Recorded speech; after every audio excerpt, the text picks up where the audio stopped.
It went crazy though. Yeah, you love it. I was celebrating. That's great. Most black people were. But I wonder how Adam feels about this. Like, oh, so you missed these, huh? So Tony the Closer bothers me. I'm gonna tell you why he bothers me. It's back, but it's because of just beef. Cinco de Team. Is that proper Spanish? No, it's Of course not. trying to blend the two together. Yeah. Cinco de. All you need is a de. Yeah. Do I put my office hours questions here? You do. Yes, good sir. Yes. Actually, y'all not gonna go without this week. I know exactly what to give y'all. Y'all are getting our comedy sets this week. It doesn't mean that you did stand up. You know what I mean? Like I could. Oh, so I didn't do stand up now? No, you definitely stood up on the okay. stage. Bringing that back, huh? I love it. But at least it was necessary. That was the right time. Yeah, we don't give a nigga. Yeah. Shut up. Joe and Flip are now at odds again. You're one of the rare people to where it's like the little angel and the little demon. They speaking at the same volume. Bum beat 'em people. Welcome back to another installment of the Homeroom University podcast. You see, this is the podcast about your favorite podcast. I'm your classmate Tone Groove. Your mic's off. AJ the Menace. Jay Nobles and White Man Behind the Boards. Starting off fast. But yeah, man, appreciate y'all clicking on the video. Like, if you made it this far, make sure you comment down below your office hours, hashtag office hours. Just comment down below any questions or concerns about us, any podcasts we watch, the universe, anything. Just put it down below. Shout out to everybody that joined our subreddit, Homeroom University. Shout out to Patreon, all the Patreon members, classmates. Important members. We love y'all. $5 right now, but y'all know the joke is gonna rise, nigga. It will rise. There is no Patreon this week either. That's something that definitely needs to be known because we're recording this a day earlier than we normally record it. We normally record on Mondays, but we're doing every show this week all today on Sunday. Double O's got to be out of town. It's going to fuck up everything. Yeah, it's going to fuck everything up. Yeah, not too bad, but you know, we're still providing for them, you know what I'm saying? Yeah. But we're not providing to our full capacity right now. That is true. You know that is true. Yeah. Even like, you know. Yeah, but we're going to see what we talk about. So yeah, apologies for the patrons who are, locked in with that $5, and we appreciate y'all. This week is going to be a bye week. Actually, y'all not going to go without this week. I know exactly what to give y'all. Y'all are getting our comedy sets this week. That's exactly what y'all get. Yeah. You're a shrewd operator. Yeah. So that's exactly what y'all get. Yeah. The infamous comedy sets that we do. There's only 3, so I'll just punch them all together. I'll put them all together back to back, load them up. That'll be up first thing on Monday, like you would normally get your regular Patreon episode. And say that again. It's only 3. Why is that? That is true. It is only 3. We have 4 amigos and 3 sets. Yeah. So and math don't add up. Yeah. So that's definitely what y'all will get this week. Yeah, that's gonna be hard. Can you actually pull up one of the office hours, the second one? Yeah, for sure. Because there's no point in saving this for the show. But let's just go ahead and get this out of the way for all those who don't know what office hours is. All right. You read this one. You're illiterate. Do I put my office hours? He ain't even spare. Do I put my office hours questions here? You do. Yes, good sir. Yes, you do. Yes, good sir. This is exactly where you put those. So this week you're halfway there. You know what I'm saying? You got the right location. But next week you put the actual question in there. I'm about to say, you'll be in the segment of office hours and we'll answer whatever question you actually have. This is halfway. And to I don't be even fair, want that is a real office hour. Any comments, questions, concerns? You're right. You're actually right. It's a real office hour. It's not like. But it was a good one to start the show with, just so that everybody knows, Yeah, and it's also like, he obviously didn't do his due diligence beforehand before he asked that question. But shout out to you, good brother. But yeah, he's man. doing it now. Yep. Shout out to you, good brother. I can't wait to answer your questions. But yeah, also one other thing too is we appreciate y'all. Y'all been turning up the last since we got back from LA, man. Things have been really good for us. Y'all have really been showing out in the comments. We have some of the stingiest likers in the YouTube world. Probably. We're I feel like we're infamous for 200 to 250 in the live chat and 40 likes. That's happened the last couple times. It's pretty consistent. There's only been like one time when it was like 150, 200, and we hit 100 before we left the show. You know what I'm saying? Yeah. So in my mind, if we leave before the premiere is done, if we hit 100 likes before the premiere is done, I'm like, oh shit, we're at a win. Yeah. I think last week we hit like 70, and I was like, hey, I ain't mad at that nigga. You know what I'm saying? And it's like, it's But, going you to know, reach 100 eventually. But But while y'all here, But I please appreciate, the ones like that the hit video. it while you're there, Yeah. you know, it is annoying, like reminding and dropping in the live chat, because honestly, I can understand what might be happening. You might be just so locked in. You're like, nigga, I'm not even, how am I supposed to Yeah. even hit like right now? I'm just listening. I'm not looking at that shit. I'm just you know? so in the rhythm that I don't Yeah, even I'm care. just- I'm actually liking it. Yeah, I'm vibing. You know what I'm Yeah. saying? So yeah, either way, but hitting that like on top of that watch time is always a good thing. But Yeah, nah, it's definitely important. yeah, not too much on this. We've already gone a little too long in the intro, but it's whatever. We're gonna go ahead and jump into this, and let's stay with Tax Stone because he's still at it. All right, so Tax Stone, this is week 2 at this point, and many live streams later. It seems like this is going to be a regular thing, having Tax Stone on Twitter Spaces. It seems like tax season, in a way, has relaunched unofficially, but it feels spite. official. Yeah, In spite. Wait, in spite. Oh, in spite. Just in spite of like it's back, but it's because of just beef. You know what I mean? It's because of discourse. What you mean? This nigga got fat lap. He don't like Danny. It's Well, little shit. he's done more than that though. Yeah, but I'm just like overall, he's not back just on some like, all right, I'm trying to podcast again. You know what I mean? Yeah. Well, yeah, I don't. That's It was born in fire. The cause of the resurrection. Yeah, the cause of the resurrection, it was flames. not really because his first day he didn't go in on Flacco.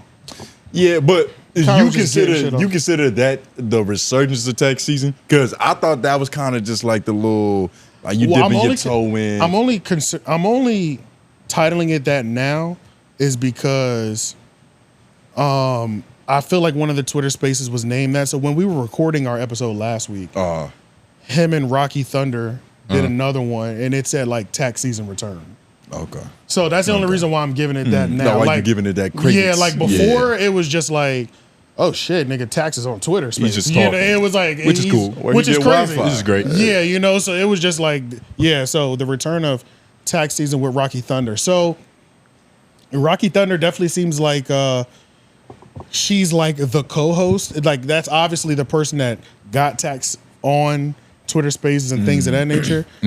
And she seems like this is gonna be her co-host and things of that nature. But I like her. She's cool. yeah, I did do a little research on Raqi Thunder just because there was a couple things that happened on this.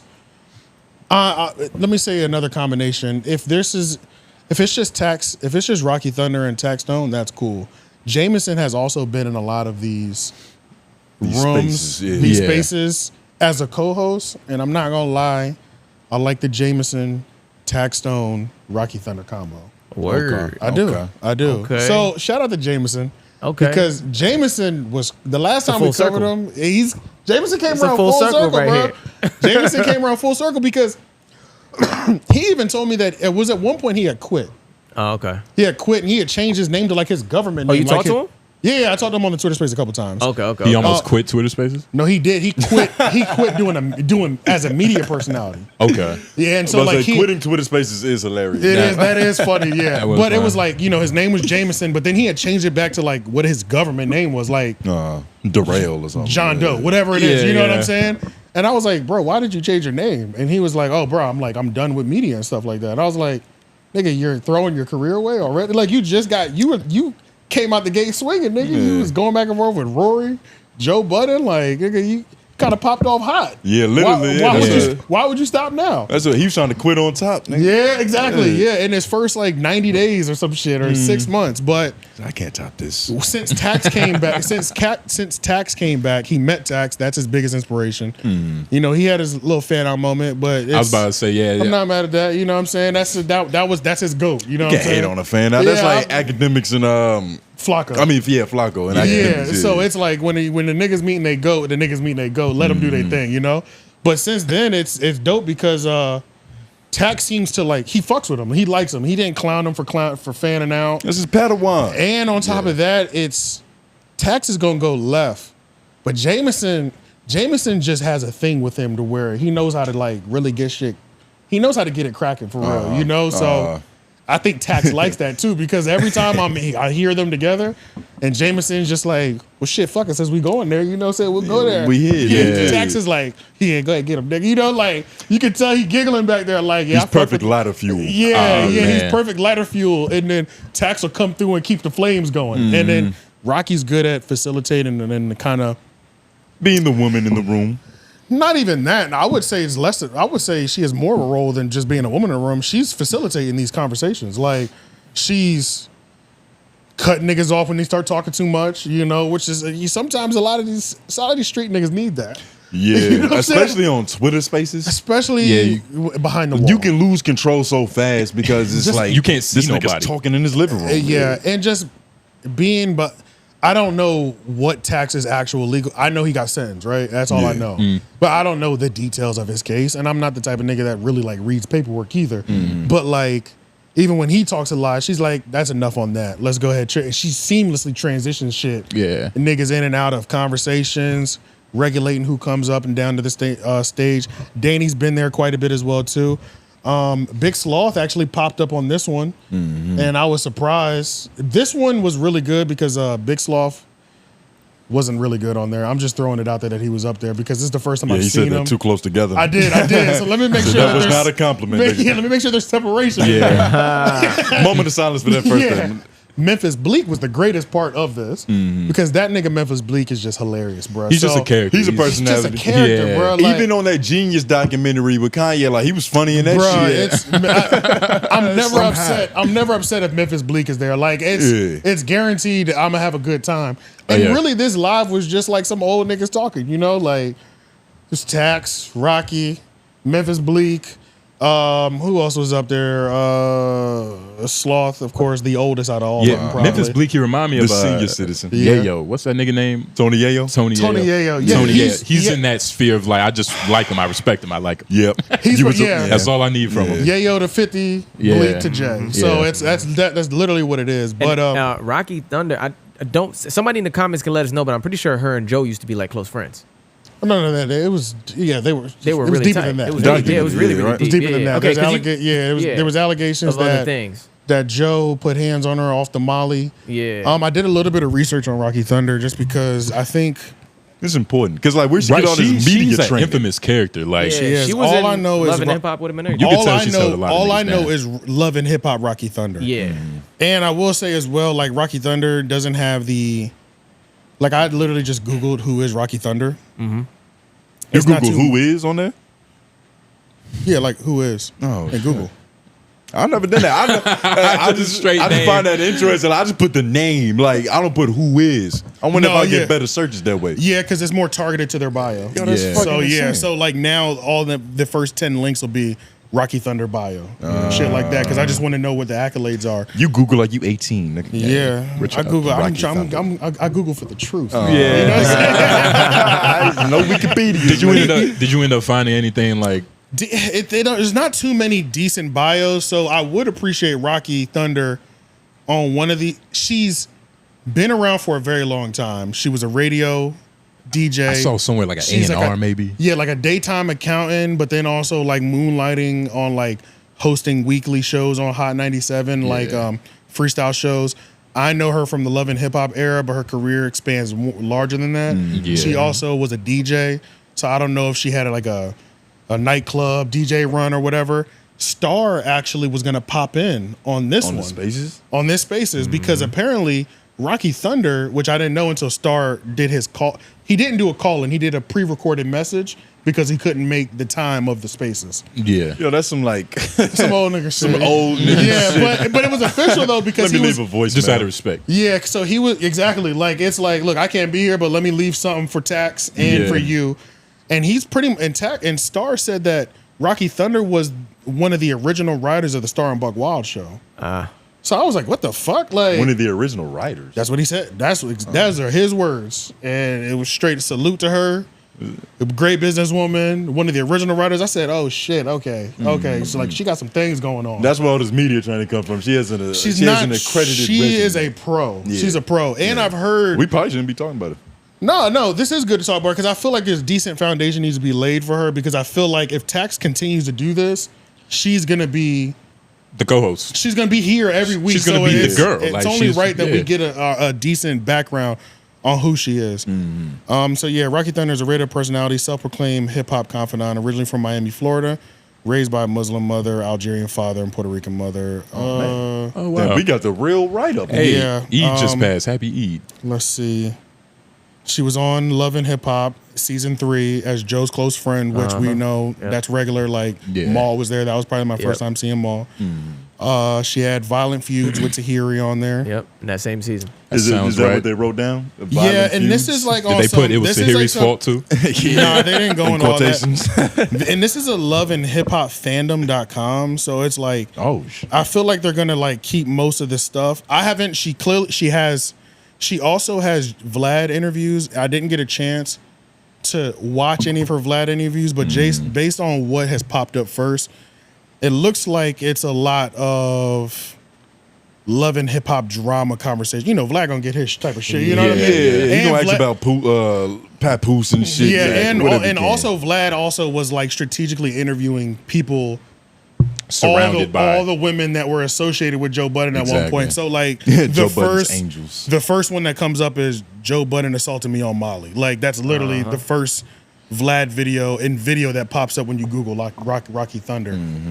But it seems like she's a lot of her work was like done in an angel investor type of manner. Like maybe not. You're just background. it was Yeah, just She behind seems like closed- a solid ass foundational piece to have in because your corner. everything that you said about her is just everything on camera, which and is just hearing her presence on the microphone and what she says, like somebody brought up Dame, and it was like somebody was like, "Would Dame do a Spaces?" She was like, "Give me a week, watch me work." I said, "Damn, yo, she knows everybody. She has that for everybody. Everybody that Like, comes nigga- up, she's like, I'll make a call. Don't worry about it. We'll go ahead and get this organized." So Yeah. I'm interested. She seems really calculated, organized. So I'm interested. So which is good because she's somebody on the outside that can do this facilitation. And like, but I just wonder.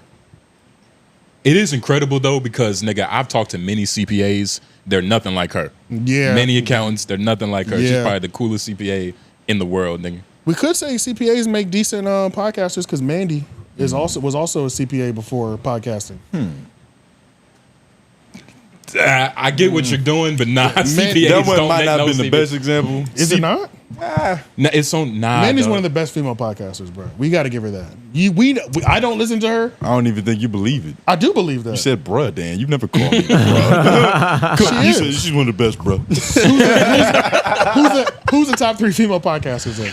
Nyla Nadeska. Simone. Nadeska, did y'all- Nyla. Real quick, did y'all know Nyla Simone? She has her own like interviewing platform. Oh yeah, I watched it. Beach Radio. Yeah. No, but also her own YouTube channel.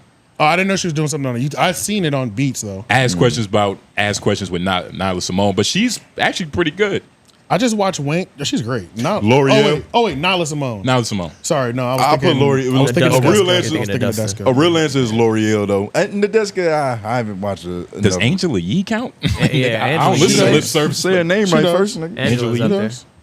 I don't know. You said it weird. Don't at do first. that. I definitely. But put yeah, that. Angelique's up there. Yeah. And who's we ranking them against? Just You said that. I said that Mandy B that's is a one Mandy, of the best. Yeah. Shit, I'll take Angelique. Yeah, I'll take a L'Oreal, and And you said that was ridiculous, so I said give me a top 3 then. this is my top 3, sir. Okay. And know if your I say- women, man. I couldn't even say M4 with a straight face. Look at you. All right, I guess she gets it because I couldn't think of anybody better right now. Said would Mandy's would third. you care to help, nigga? I did with Angela Yee. Okay. And Nyla Simone. Lauren, no, In you, my between opinion, Lauren, you got niggas any that couldn't female get a listen podcasters? But also You got that a goes to female show pod? you. I mean, is it that many? I'm sure there's a shit ton. We just don't watch them. Debbie Yeah. Brown. Okay, the set that you hated the most at Black Effect Podcast. The Festival. set. That wasn't a podcast. It was a set. It's Everybody had a set. We enjoyed $1 million worth of games. Huh? Said She's poor not mouth. a good live. She's not a good live performer. She might be a better sit down on the couch. The to a camera. translation was a little off. Yeah, But Mandy, yeah. but And I think what she did specifically is hard to do on that stage. It's not impossible. It shouldn't have but- been on. It should have been some courtyard shit. It's not impossible, but it's hard to do. Yeah, it's hard. It should have been some courtyard shit. She should have had a wireless lavalier mic, nigga should have been stretching. You know what I'm saying? Yeah. She should have had a booth to where like you can come up and like have like intimate time. Like, let's just close our eyes and not say nothing. But nah, definitely if because she's never been a co-host of a podcast before. Oh, yeah, she has. But radio shows. Who are you talking about? Raqi Thunder. Yeah. Raqi. But like if this is the case, if she continues, she might just shoot up to like being the best woman co-host. Well, I'm also interested to see what they're going to plan on doing with this because the return of tax season, are they going to start uploading these audio spaces on the podcast? Platforms like Spotify, Apple Podcasts. Yep.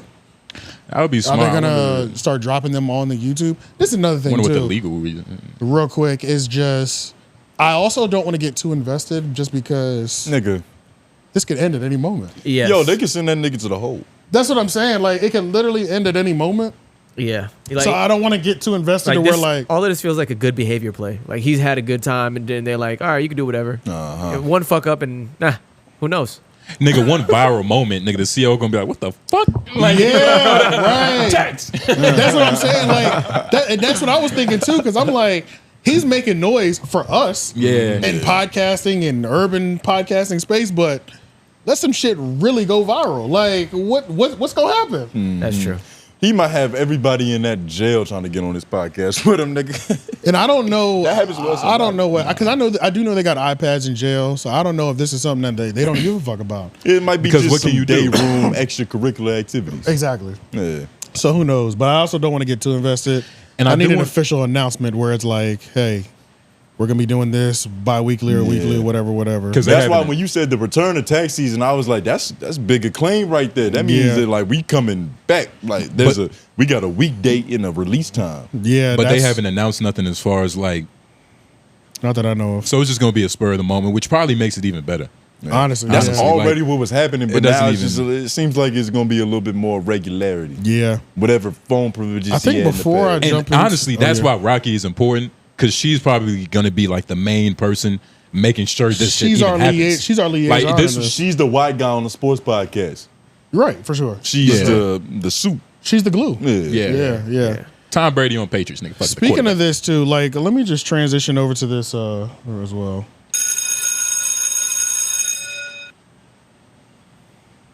Forgot his name. I hope he's not important. Yeah, watch To me, he's not. Oh man. Tony the Closer. Oh yeah. Well, yeah. I Tony guess the I- Closer. What you got against black men? didn't know Before, his- What you got Before against? Hold on. What you got against black real estate? yeah. I have nothing against Tony the Closer. Bothers me. I'm gonna tell you why he bothers me. First of all, he keeps jumping into these tax stone spaces and bringing the fucking energy down. It's driving me crazy. You know, like when I'm in a tax stone Twitter space, I don't want you coming in and talking about real estate. I'm sorry. I don't give a fuck. Hold on. Wait, let me finish. Then there's another thing. I've never viewed him the same since Shay Glizzy played him out. Oh yeah. That was a play out moment. I don't care what nobody says. Tony the Closer went out bad when he did that live stream with Shay Glizzy, Academic's ex-girlfriend, and said, "You lucky I got a girl, or I would have took this down." And she was like, "Nigga, what?" And then started cooking the nigga on live. He caught a crazy L on that. That takes so much confidence. Yeah, and it's like he brought it up like it was still a flex. Like, yeah, I'm holding that one. That one's in the can. It's like, I don't think anybody gives a fuck about that interview. You know what I'm saying? I understand y'all are at odds or whatever. You know, like he was offended that Academics called him a scammer because he doesn't scam people. He actually calls out these scammers. So like in terms of like y'all issuing beef, you're whatever justified and whatever. Yeah, when you do business, you don't want your reputation to get sullied like so that. it's like, yeah, I can get that beef, but then like the you try to do the whole let me get your ex bitch, do an interview, possibly fuck her, and that's the thing. It's like before you went live and said that, she might have been about to put that pussy on you. It's a Right. possibility. You might have been able to like. Yeah. You might have had that get back. As long as her But motivation is his destruction, it's always Right. on the table. But no, that's the thing, is he played his hand too soon because he said I could have fucked her in front of her. She was like, nigga, whoa, we didn't agree to shit. You know what I'm It's saying? actually a Like, hand you never have to play at all. You don't have to say a goddamn thing. He didn't never even flirt with her first. that's what I'm saying. It was just so weird. So it just keeps bothering me that he keeps popping up. And I understand the nigga got clout, whatever. It's who gives a fuck. I'm here for like the I'm here for tax season energy though, and it's not. Because the nigga, mind you, Tax is a high energy nigga. Jameson's a high energy nigga. And whoever's in there, if these are two high energy niggas, then Tony the Closer comes on. Yeah, what's going on? Just tell you about what I'm. Yeah, it really irritates me. Specifically with the second day, I was like, literally, Tax had finished, disrespecting Flacco, was beautiful, cooking. Immediately, Tony came in. I texted the chat. I'm like, something happened. Like this, all the good energy and like even negative energy, which is good sometimes. You gotta have the sweet with the sour. Yeah, bro. But Tony literally Dracula sucked everything out of that whole space. It was crazy. Because he came in as if like, all right, now it's time to talk about me, which is it's very hard to play that. Unless you're really that nigga. And they didn't even know each other. Especially when, like, nigga, let's be honest, we're here for Tax. Tax only talks a couple times a year because he can. Right. So the fact that you kind of came in with the audacity that, like, but with me and academics, I know y'all was having y'all little shit, but me and academics, though, man, fuck that nigga. It's like, bruh. It's like, you literally changed, my bad, you literally changed the whole context of why even join the space in general. But just the way he talked, too, it's just like, it's just low energy. There's a nigga with a phone in a jail cell right now. Yeah. Bro, we care about him, bro. Let this nigga speak. Yes. So, but it sounds like you hate, I'm not going to say hate, but you dislike his madness more than his business. His madness? Everything that you said was just about him being a man. You getting dogged out by bitches. Essentially, you a hoe ass nigga. Nah, it's not him being a man. It's just everything. It's just certain decisions that you corny make. decisions and moves. Yeah. Because like just like you said, how he sucked the energy out. That's not even the first time he did it. This is what really made me sick. Maybe like yesterday or the day before yesterday. He was on the live and there was a moment when he was like, yeah, because when I first joined your space a couple days ago, like I didn't even know who you were, like, but I've only heard good things. And I'm like, who said that? Tony the Closer. So who? Oh my god. So I'm like, nigga. So now you're that's like, what I'm saying. This is bothering me. Even you explaining that was confusing because I was like, there's no way there's no way he like said you that. literally just came up in here because it was a high clout moment because Tax was on. And then just another put the spotlight on you. It I don't also like that seems shit. to talk about your grievances. Right. Yeah, I don't like nigga. Make a video about DJ Envy in the real estate Rico. He got 7. Yeah, fuck, bro. Like, god damn it. And he keeps popping the fuck up, bro. And it's bothering me. And another thing, like he's just.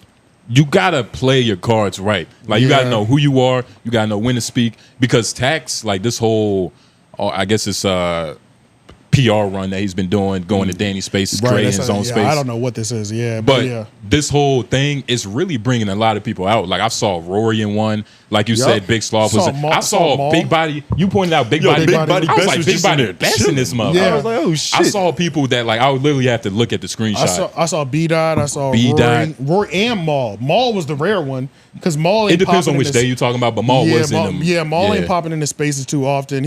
Maul ain't doing the most talking verbally outside of the podcast. So for him to join the space, he'll tweet his ass off though. So for him to join the space, it's like, he's bringing everybody out and to have like an actual conversation. Nobody feel it's like a cookout. Yeah, it's like much. Hey, it's a cookout today. Like Texas everybody spaces have been an old regime of podcasting cookout. Yeah, that's definitely what it is. But it's also been a blend. It's also been a water hole for the old and the new generations of podcasting as well, too. You know what I mean? But, yeah. But Tony the Closer has nothing to do with any of these regimes or eras or anything. Man, he's a nigga homes, man. in real estate, and I literally don't know nothing. Yeah, he's successful. I'm about to say I don't know nothing about his business. You know, what I mean? don't even know if he's successful. We would have to do research. Apparently, his business is pretty square. That's what I'm saying. Everything so about like, a book I can't say nothing bad about his business. It seems like he's pretty trusted, and he's the only reason why I know about the real estate Rico shit. I enjoyed that content because it was focused. Yeah. It's pointed. I don't need you over here on the tax thing telling me about the fucking. We don't give a fuck. And it's like he has enough clout to where like the journalists in there, like Danny, they're gonna ask him questions. They're gonna acquiesce a little bit, but you know what I mean? Because they got him. Yeah, but it's like nope. We can leave him as a listener most of the time. Yeah. Unless Envy comes up, we don't need him with the speaker. I was about to say, nigga, if Tax in the room, like nigga, you just gotta, just sit the fuck back. You a C-list celebrity now. I'm sorry. Yeah, when this nigga said, "Yeah, I didn't even know you," I was like, You just did. So all that shit. What's the point of even saying that? So all this shit that I had to deal with, you didn't even know this nigga. And it sounds, why, even if you didn't, why would you say that? Why are you even? And you was giving him his flowers. I don't fucking and you have know. like a weird like the way you say it. Did he say it like that? Because it's different. It's different if you say like, "Yo, Tax, for real. I ain't even know you for real," but it's still shout out to you though. I remember thinking it was disgusting. But That's all Tony I'm gonna does say. have like a weird, like, I'm better than you cadence sometimes. Oh, for sure. Like when he had joined that One Spaces, when he just disrupted everything, he had a king's cadence. Which look, man, black men, we're all kings. You should talk, with respect, respectful, respect others and all that good stuff. Closer. Did I screen record it? But Tony does have a. I can't do it. Tony got I'm a sorry, crown. I can't do it. I just cannot. He came in like, I am Tony I the had a- Closer, and I'm ready to talk about I academics. thought I had a screen recording of it, but I don't. And I don't know. I just remember Every being time- disgusted when I heard it. That's all I'm gonna say. I was about to say, And don't hurt yourself. I never hear him talking about, like, I've never heard him make something up in the moment that I wanted to hear. He's always talking about niggas I already care about to a certain degree. Like, I almost fuck academics bitch, real estate Rico with DJ Envy. It's never like Tony the Closer saying something from his point of view that I care about. Exactly. Because he's not a media personality. He's just known. Let's talk about him His face paying is for. known. We'll keep this all in the same section. Let's talk about him saying that he paid $1 million worth of game, $400K. Oh yeah, he for did their say that. interview. Yeah. I'm not surprised. Can you YouTube that actually? Yeah. Yeah. I He think I said put the it link for in a few the things, notes. yeah. Oh, you did? Okay. I think think I it's put almost the- at 1 million plays too. And But he said that it was worth it. I think you just because passed he it. passed it. Yeah. 'Cause- 400. 400. Oh yeah, right here. Because he said that he made 200 and something thousand in the first week of it being out. Yeah. So obviously, but just to find out, Gilly and Wallow taxing niggas. God damn. That's a lot of bread. But I'm Tony- not surprised. I'm not surprised. Isn't that always a ripoff? But he did it for like a course of time too. It wasn't just for like one episode. Oh, it wasn't? Yeah. Oh, is How that many what you said? episodes? He played yeah, it. He it was paid like it it off was like karma? I think he paid for. Yeah, 400 for one spot is fucking crazy. Yeah, I don't think it was one spot. I think he paid for like a section of time and like promotion. Okay. Yeah, it's the same Yeah, it way. was They'll something do like like that, yeah. these He's their sponsors- biggest sponsor then, right? Yeah. He's don't got to be know. I up don't know there. that. I we don't know that. We He's don't got to know be that. up there. No, we don't know That that. I don't know. 400,000. No idea. We heard their deal was 30 million for Barstool. So Yeah, Yeah. that's the deal though. There you go. Nah, 400,000 is a lot of money. That's dog. each ad, nigga. To a peon like me. Especially for like he seems like an independent contractor for all intents and purposes. yeah, I mean he doesn't seem like he's not Tony the Closer don't feel attached to no corporation. It's just him. It's just It's just straight him, yeah. Tony. I wonder who rent he was leasing to that's paying for these appearances on $1 million worth of game. Yeah. That's somebody's mortgage right there. Yeah. In this picture, Price of somebody's entire house. That's what I'm saying. Bro. Like he's definitely he Somebody's- got some tenants. somebody's in that amount of debt because of school. Which is kind of crazy. You know what I maybe mean? because of that's a fact. Caesar, but Because of who? Caesar. Oh yeah, true. The scammer. I get it. Tony the Closer reveals he paid Gillian Wallow $400,000 to appear on $1 million worth of game. I didn't have a big following at first. I started leveraging other people's platforms. I mean, I paid $400,000 to Wallow and Gilly to be on $1 million worth of game. Feel me? Like, hey man, I paid $400K. I made $250,000 the first week. See, I heard you say God, but look, my first week, I made $250,000. So I'm starting to make more money just because I was able to get visibility to my product. I done sold 80,000 people. Now I got 80,000 people. I done sold real estate information. You paid Think about how 400. powerful that is. You paid 400 to Gideon Wallow to be on their platform, like as an integrated ad or something. Yeah, we doing business. Okay. Yeah. Yeah, I know somebody who just recently paid like $500,000 to talk about nothing at all. All right, y'all. Tony the Closer just dropped some big news, and he said he dropped a big bag to appear on $1 million worth of game. $400,000 he spent to appear on $1 million worth of game. Now, this gives keen insights into how podcasters are making their money. Yeah, boss. But they, And shout out to Danny for he's in a beautiful space and time right now to where he's literally creating content off his content. Like, not to say he couldn't do that before, but it's like he's making a YouTube video about his Twitter space. Yeah. You know what I mean? Like yeah. he's literally feeding himself. Like his own ecosystem. He's Yeah. vertically integrated. Yeah, shout out to Danny, man. Nah, this is unbelievable. Bringing that back, huh? I love it. But at least it was necessary. That was the right time. That was the right time. That was the right moment. time. You Yeah, know that what I was- mean? I retired it. Oh my god, that was like the biggest thing from the Joe Budden episode. Everything was hilarious. vertically integrated. that Yeah. day. I don't know. This was, hey, good business all around, nigga. Shit. Um, But yeah, $400,000 for, and even the way he said, we did business, like, But I mean, that I'm sounds not like a sup- verbal. Type I'm not of surprised just agreement. because we already knew. Oh, well, thank you, nigga. We already knew that. We already knew that the sponsors ran $1 million worth of game anyway. You know, it's interview based and sponsored based. It's nothing. They have gone so far away from. It's a 2-hour advertisement. Yeah, they've gotten so far away from us being there for the vibes of Gilly and Wallow. Yeah.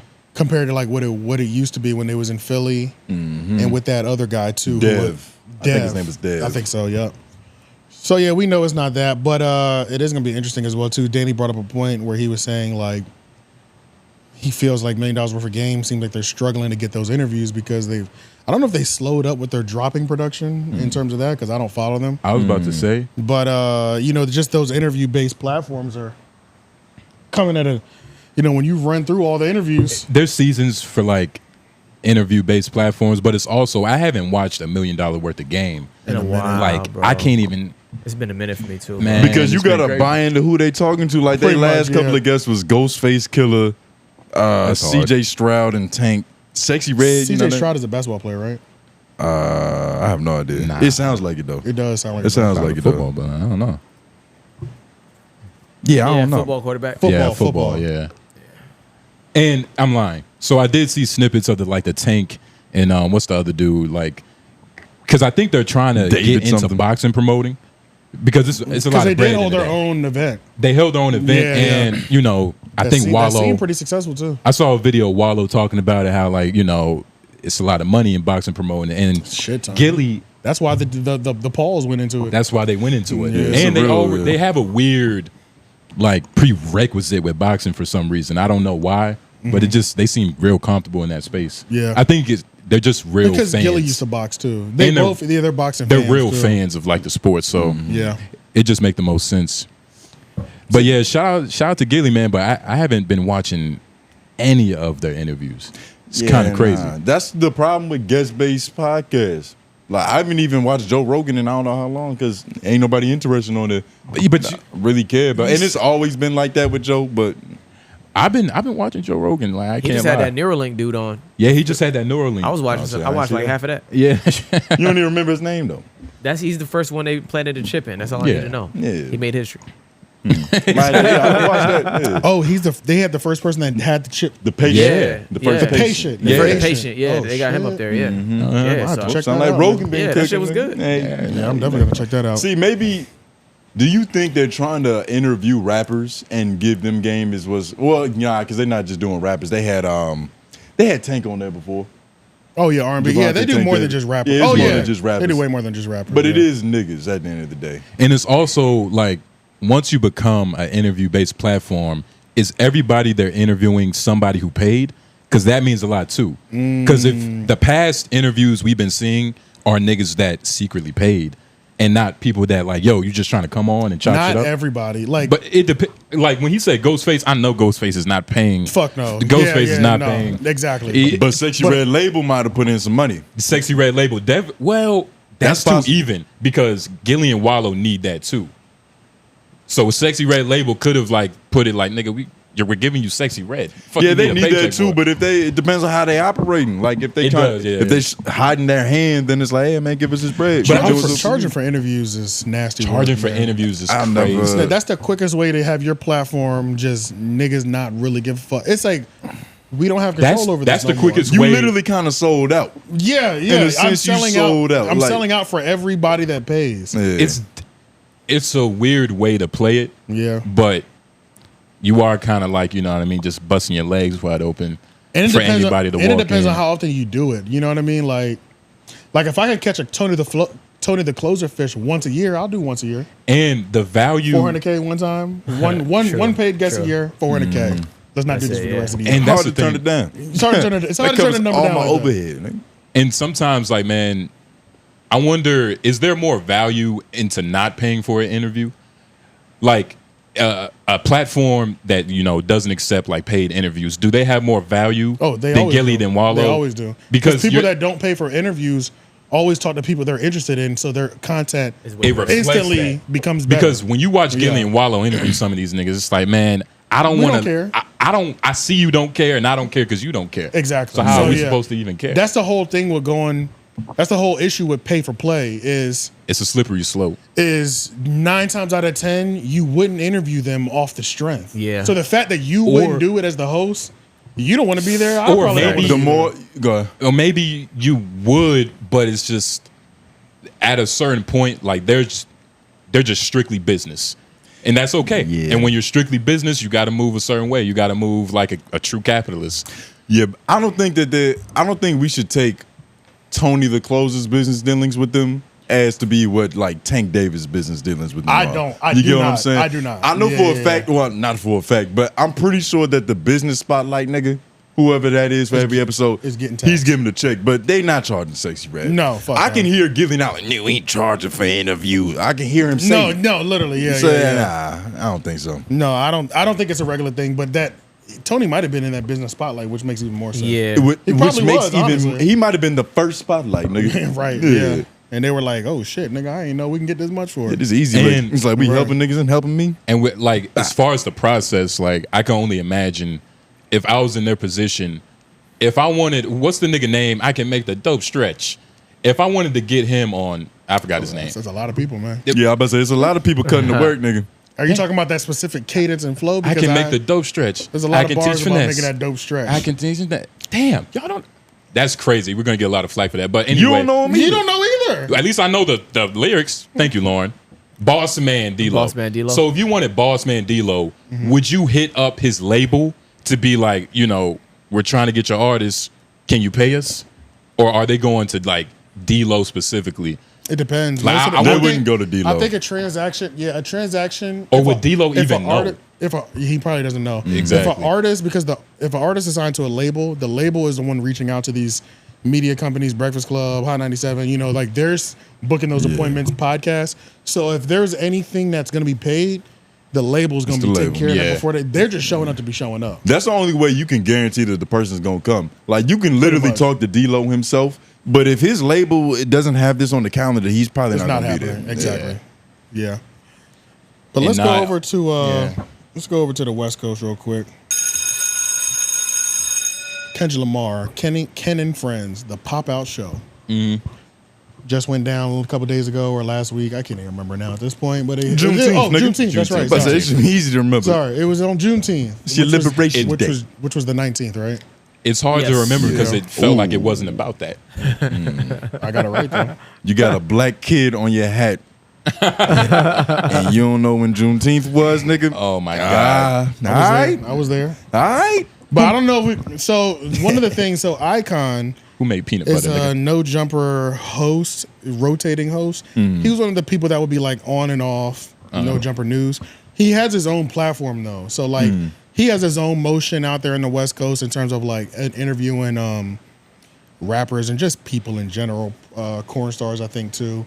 But Icon apparently had an issue with the fact that there were no there's no Mexican representation at the Kenny and Friend show. The only one that was there was the dude from Shoreline Mafia. What's his name? OGZ. OGZ. He was the only. OGZ was there? OGZ. I find it crazy that he was there. Yeah. He performed the song. So yeah, let's listen to this shit. Shout out OGZ. And shout out these good brothers. I'm not shouting them out. No, yeah. So basically, I feel like the Mexican people were underrepresented there last night. I feel it. Takes a I swig can see from that. straw. I can see that too, man. But And a lot of people are telling me that I sound like bitter or something. Like I'm not a rapper, fool. I'm not tripping about not being on stage. I'm saying like, Jeezy performed, I think, last night. Yeah. Did he? That would have been nice if he would have been on stage. If he would have. Now, maybe the young legend had something to do, so he dipped. Right. Because all the artists that did perform were up there. Facts. I respect it. Who was up there? I can't keep counting. There was a lot of people that went, but I think Jeezy was the only person that didn't pop out? Or were you going to say he's the only Mexican that performed? Both. Did he perform? Was he supposed to perform? He did perform, yeah. He did Oh, he perform. did? Mhm. And I didn't see him perform because I caught it late. I saw but the clip. I saw I didn't even see that a clip. What the picture fuck? of someone posting that he performed. Do you think it had something to do with it being Juneteenth? I don't understand. I thought Juneteenth was like on the 16th or something like that. It's on June 19th. Ooh, he just. It was talking. Juneteenth yesterday. Yeah, it was Yeah, he Juneteenth. just talking. Facts. I respect it. Do you think that had something to do with it? Has something to do with what? The fact that they threw the show that day? Ooh. Or that there was no Mexicans on stage? There you go. Do you think it was supposed to be like? First of all, let me start off by saying congratulations to Kendrick Lamar and all of the wonderful individuals that performed last night. Hell yeah, shut him out. So I'm not trying to go racial with it, but I will say, Yeah, We're just picking each other, like picking each other's brains apart. although it was Juneteenth, and I believe that's in remembrance of the massacre. I don't want to be wrong, but is it in Tulsa or in Selma I don't even know. or a place over there? I could be wrong. You know I more hate about to it be than wrong, him. but I know it's in remembrance over of a there. massacre that took place, right? I like to say that the Mexican people have been persecuted in this wonderful land for a long time. Do we have to keep letting them speak? So, Bro, he said first of all, like halfway through that shit. all that to say, He like can we look up what type of music he makes? Because he obviously raps. and he everything wanted to he do- said. Everything he said had like a undertone. subtext of snarkiness to it, and it's like, I mean, I don't know. And racism. So what we supposed to do on fucking Cinco de Mayo? Yeah, Icon, we don't give a fuck, nigga. Yeah. Shut up. First of all, OGZ was lucky that he was allowed to perform on Juneteenth. Let's start there, nigga. Yeah. He's great, but like, goddamn it, a Mexican rapping is a guest in hip hop at the end of the day. So he was lucky that they even let the nigga up there on stage. That's number one. Number two, I understand. See, this that LA shit. This is a LA nigga. We understand the whole black and brown unity. I ain't got to deal with that shit. Thank God I don't live out there and have to deal with all that shit. Nigga, just if black people are celebrating, Mexicans shit. don't have to be fucking included just because. at all. At all. What the fuck? It's Juneteenth.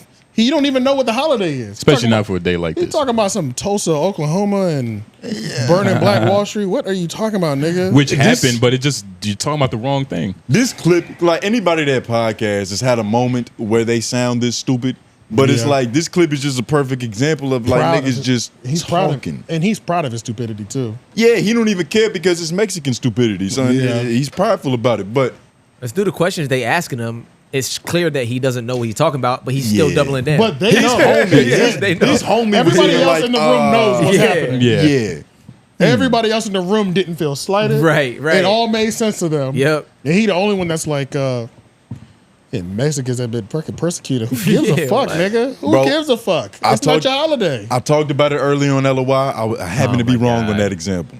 But sometimes these niggas just be reaching to feel oppressed. Everybody's just looking for something to be like, oh, where am I at in this equation? Because Yeah. I matter so much to the fucking world. Oppression Like, nigga, Olympics. it's Juneteenth. More so, it's about like celebrating the death of Drake, the metaphysical death of Drake. Yeah. So Mexicans is like, and even it would be Fuck outta stupid. here. It would be even dumber if Kendrick Lamar looked at the lineup, looked at the stage, he's like, oh shit, there's no Mexicans up here. Let's get some Mexicans. Where my in here." Serenos at? Yeah, like And this is another thing too. I forgot. That was another thing. yeah, it's But shout out. But I mean, I don't know, man. I don't even know. Like, do Mexicans have anything to do with Juneteenth? Nah, Can we look this Fuck up? No. I'm pretty Juneteenth sure is there was a Mexican independence. that got It's our independence. It's our. We were freed of slaves. It's our liberation It's day. our liberation day. It's nothing to do with The Mexican don't have a fucking thing to do with that at all. Yeah. I just want to make sure. Hey, The back niggas is then, reaching. you know, you was There was no black back and then. brown. No, He reaching we've like always been different. This is another thing too. Tariq Nasheed said, people hate to see niggas celebrating. Yeah. Anytime It looks too fun. Anytime a group of black people are celebrating and we've boxed out everybody else, Mm. it's always an issue. Example: there was a beautiful night. It was a beautiful night from start to finish. Mm-hmm. This nigga talking about there's no Mexican representation. Who gives a fuck, nigga? We like Buy a we're ticket. talking about LA, who also is like. This is actually what Dejan's like I think first claim to fame was. He was like he used to pick it outside the radio station because there's nobody in any power, no black people in power at the hip hop station in LA, Power 105. It's just Hispanics? All Hispanics, all Mexicans. I wonder what their radio station sound like. No program directors. The morning show is the brown bag morning show. Now, the only difference is I get Dejan's like issue with it because hip hop is a black art form, and this is a Mexican run station. The only thing that the only difference is LA is 70% Mexican, I think, or not Mexican, but just Hispanic. Hispanic, yeah. Something. So that's the only reason why there's a little bit of credence. Part of that's also a little bit of credence, but it's not enough for you to get on here with all this bravado. It's like, where's the Mexicans? But 70% of that place being Hispanic and not 70% of their culture being Hispanic culture is also a little weird. And it seemed like he completely forgot that. It's a great point. There's a lot of different flavors. One more time. It's Puerto Rico. He said that like not all of Hispanics or Latinos are Mexican. Right. Puerto Rican. What about Puerto Rican representation, nigga? Right. Where the Dominicans at? Panamanians. Why is it just Mexican? And that's the thing. He completely forgot that the undertone of this party outside of this and Drake was Juneteenth. So, I mean, we reminded him. I'm not with that, though. They reminded him. I think that being the undertone is some culture. I think that's some fake woke activism shit. What do you mean? Oh, y'all about to agree. The undertone of I personally don't think this was a Juneteenth celebration. Oh, we talked about it, yeah. I think this was a Drake funeral. Mm-hmm. So it just happened to be on Juneteenth. We talked about it. Yep. We talked about it on LOI. Told you. I agree. Yeah. It was still, it's Kendrick we're talking about. It's always going to be some black love. It's always going to be that. Nope. It's always going to be that. Yeah, for sure. So what would have had to happen for it to be a Juneteenth celebration truly? Like, something about that being mentioned. This was just a West Coast party. It just happened to be on Juneteenth. It was a West Coast party and a Drake funeral. It just happened to be on. It just happened to be on Juneteenth. Nothing about it was like this Juneteenth we celebrate our independence. They didn't even tell us. That didn't happen once during the show. You watched the whole shit? I watched it from beginning to end. From beginning to end. Yes. I didn't miss a fucking thing. But there was no black celebration. It was L.A. West Coast. It was a West Coast celebration on Juneteenth. That's the thing. It's like a black celebration is a lot of black people celebrating. So that's why I'm saying it was about black unity too. But it wasn't unity. It definitely wasn't like West Coast unity. I mean, it was a bunch of West Coast niggas, but we don't have to like, you know what I mean? I think it depends. That's what it was. I think it all depends on what Kendrick Lamar's goal was. Like if he was trying to have his celebration, his pop out, it's a West Coast party. Let me do it on Juneteenth to give Juneteenth more significance.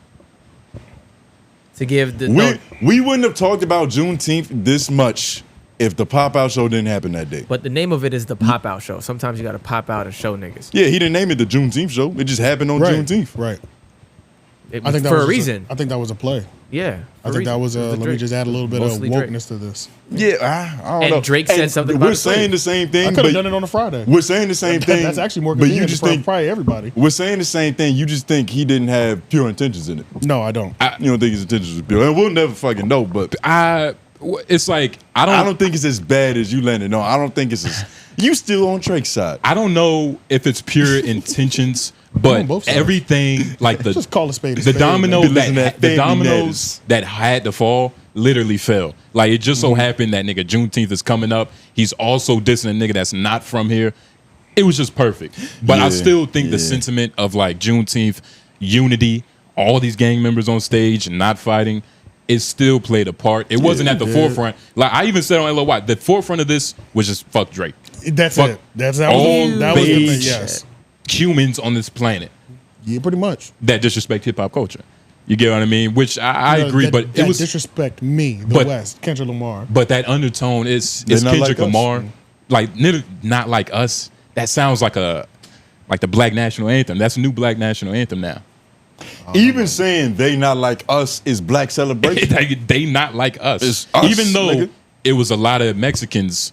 And it's funny that he says that when it was nothing but white Mexicans in the crowd. There was niggas in that crowd. They just wasn't performing on stage, but they was enjoying the show. But yeah, now ultimately, I don't know. I don't think he market employ. So who's worse, him or Drake? think they're the same. To me, to me, they're the same. They both probably lied on each other. They're both hypocrites. They're the same to me. One is just living in his deviousness more than the other. It's like God and the devil. Yeah, like Coke and Pepsi. One is just more open about it. He's like, yeah, nigga, I don't wipe these hoes, or it's just what I do. I fuck bitches. I act like I'm 25 years old. The other one is like, grow up, but you might beat your wife. Might. We know a little bit with certainty about Drake being an 18-year-old though, like living like an 18-year-old. Right. Yeah.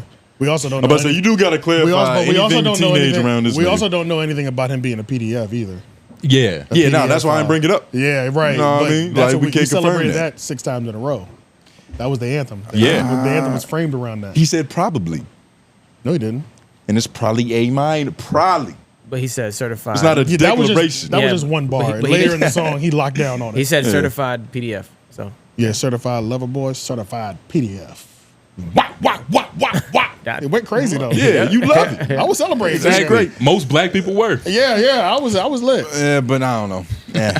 But Icon, just look, shut the fuck up. Be grateful we allowed y'all to buy tickets.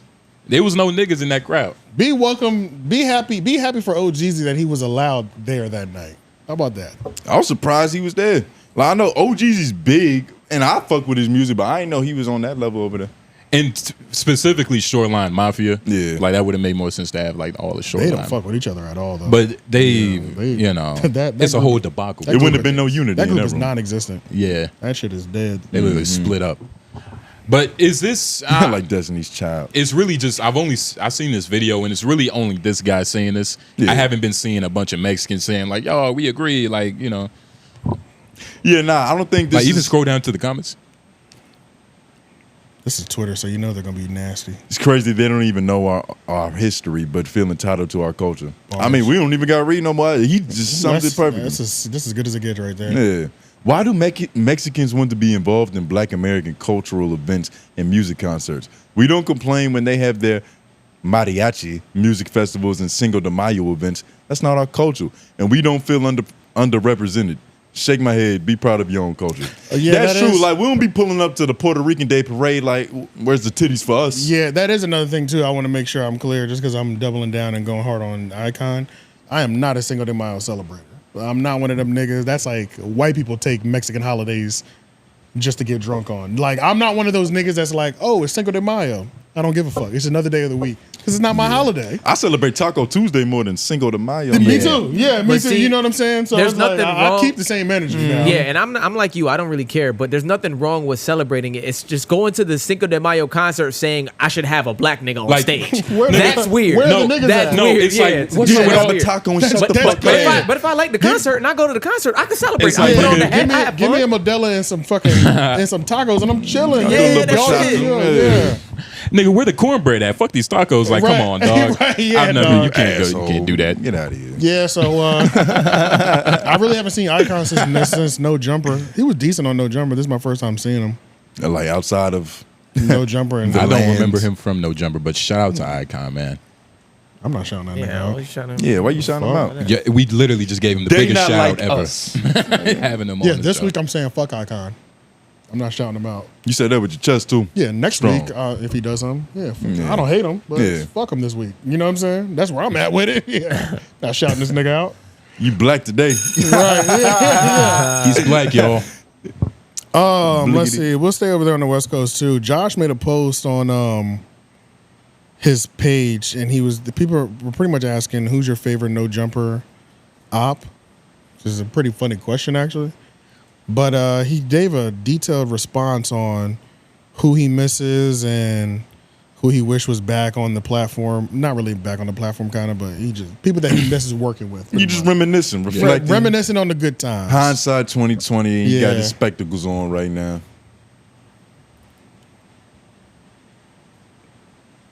Was this a story post? Yeah. And this is from Josh. Josh from No Jumper, yep. Back house of No Jumper. You know what's funny? I think he answered both of those questions when he introed that topic. Yeah. Right. All right. I've said it before, but Doknow is one of my was one of the most talented dudes and someone with real potential to be huge. I met since being out here. I've always been a fan, and I'm honest. And if I'm being honest, I miss AD. Also, don't think these guys fall under the umbrella, but I also miss Housephone, and Blasey is one of the most creative designers of this era. Respect and admire everything he's built and been a part of. Those people right there, yeah, that's a dream team right there. Mm-hmm. Getting them back. And there's some likable. He chose the most likable people. He did. There's not. I don't have an issue with anything that he said on there. Yeah. I mean, you could because it's how he feels, but I wonder Doknow how being Adam one of the feels. most talented is a little. He cool, but he ain't. I don't know about the most talented. I like Doknow one-on-one interviews. What number is the most talented? Like how many down? Like is it top 3 is the most talented? Is it top 5? Talking about out of these people, then yeah, possibly. Out of all the people that left, like yeah, what you said? Because he has the most. He can do the most things. Okay. Like Doknow does music too. I like Yeah, Blasey. that's true. doing the most. I don't give niggas credit for doing more. No, I don't. You know what I mean? Yeah. You gotta Because do he it does well. stand-up comedy. I think Domestic Violence is Doknow's best sketch. He hasn't had a better sketch since, but he hasn't even had one half as funny as that one. That Domestic Violence sketch was literally one for this era or this generation. It's a cemented in stone, you know? Yeah. Good But damn. he only caught that lightning in a bottle once, and it was on that screen. It was on that. He's no Thomas Edison. And I've seen his stand-up, and it's just like... And that's the thing that caught lightning in a bottle. Has he even tried to do other sketches? Oh, he's done a lot of sketches in there, just not funny. Word. He's been sketching ever since. But he's cool though. And also his one-on-one interviews are actually really good. I think in the group settings, it's harder for him to shine because When he talk, it's a little wind up to him talking. It is, Like it you is. kind of gotta give him a little room, and yeah, then you like got, he can say. he needs a runway. Yeah. He needs a runway, and you don't get that runway when you got 3-4 other co-hosts and shit. I like him when he's in his element, that food show. That is, I put it, I only him have and one AD. favorite food show. That's Action Bronson show. Okay. Fuck, that's delicious. Yeah. But I would honestly put Doknow's food show at second. Because it's pretty enjoyable. Got that nigga AD up there, T-Rail. They just chopping it up, you know what I mean? You putting over Martha Stewart and Snoop?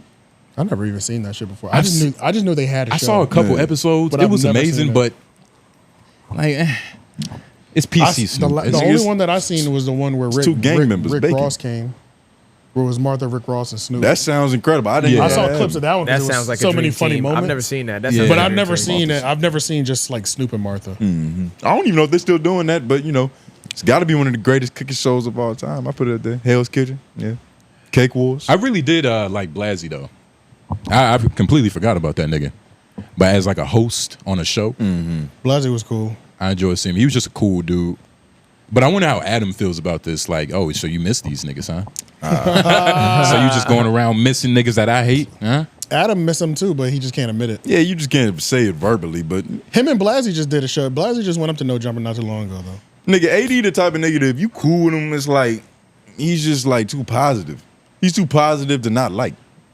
Yeah, you want AD around. You want AD You around. want AD around. That's just what it comes down to. And he was good him, Housephone, and Adam, that was the best No Jumper era. Yeah, I was only around him a couple of days, but it seems like he doesn't try to cause any problems for himself Niggas having a or good time. nobody. Like Niggas having a he has great a time. girl. He's trying to, build a family, nigga. Yeah, he chilling, Build a bro. family. So that's understandable. But I haven't tuned into No Jumper. I tuned in kind of this week, but You haven't watched any Quality, nigga? What's up with that? Yeah, what's up? not really. I did see Comparator like literally just like coke the fuck out on the No Jumper show. Who is that dude? Nigga, you Comparator? met him. Yeah. We met him? Yeah. Oh shit. Took a picture with him and He was the everything. dude that was telling us about the sushi spot. He owns sushi restaurants. Yeah, he owns a bunch of All sushi through restaurants. LA. Oh, I'm Yeah. thinking that. So there was another dude who's black, and he was Not Lefty Gunplay. I'm gonna find him. But we're talking about that dude. I was I know thinking who about you're him talking about. because He's he a was rapper. literally just up there, like He's a rapper first, and I think a Coked out, podcaster like- second. yeah. That you could nigga, tell. nah, he wasn't. Wait, was he coked out? Comparator was the one that was out of control. He was literally leaving, like, he kept leaving and coming back just to do lines. Like, it was bad. He's bro. a legend. And, like, Adam, like, snapped, and he was like, bro, you are blowing this moment right now. Like, what the fuck are you, like, it was bad, bro. It was bad. That nigga over there you're talking about was not doing that. Copper was definitely the one out of control. No questions asked. It's definitely levels to out of control, but damn, that's crazy going back and forth. At that point, nigga, just find a way to do it on camera. Who y'all think Adam's favorite no jumper op is? T-Row. I was gonna say that shit. Okay. Well, and all right, put context on favorite now because he's the answer. Like, what do you like? He likes him the most, or that's just his arch nemesis? He liked him the most, which is why he's his arch nemesis. Okay. I'm about to say the Joker loved Batman. Nigga. Yeah. Yeah. He literally said, I'm not me without you. Yeah. Yeah, so.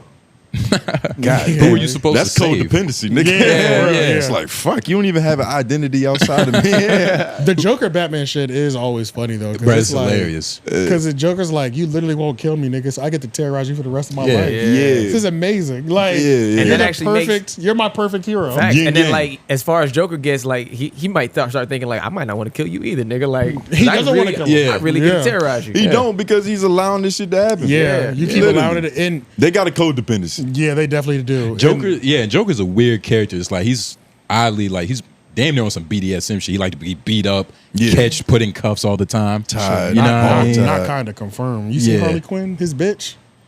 Facts. Yeah, she was hanging from the ceiling fan. Nigga. She needs to be hit. Like I think that's part of her character development. Yeah, literally. Yeah, like if you're not putting hands on her, it's an issue. You can't keep her. Bitch, bathe in this chemical, bitch. Yeah, right. She's not gonna For blink real, unless you bro. smack her. But man, it's honestly back to no jumper though. I haven't, man.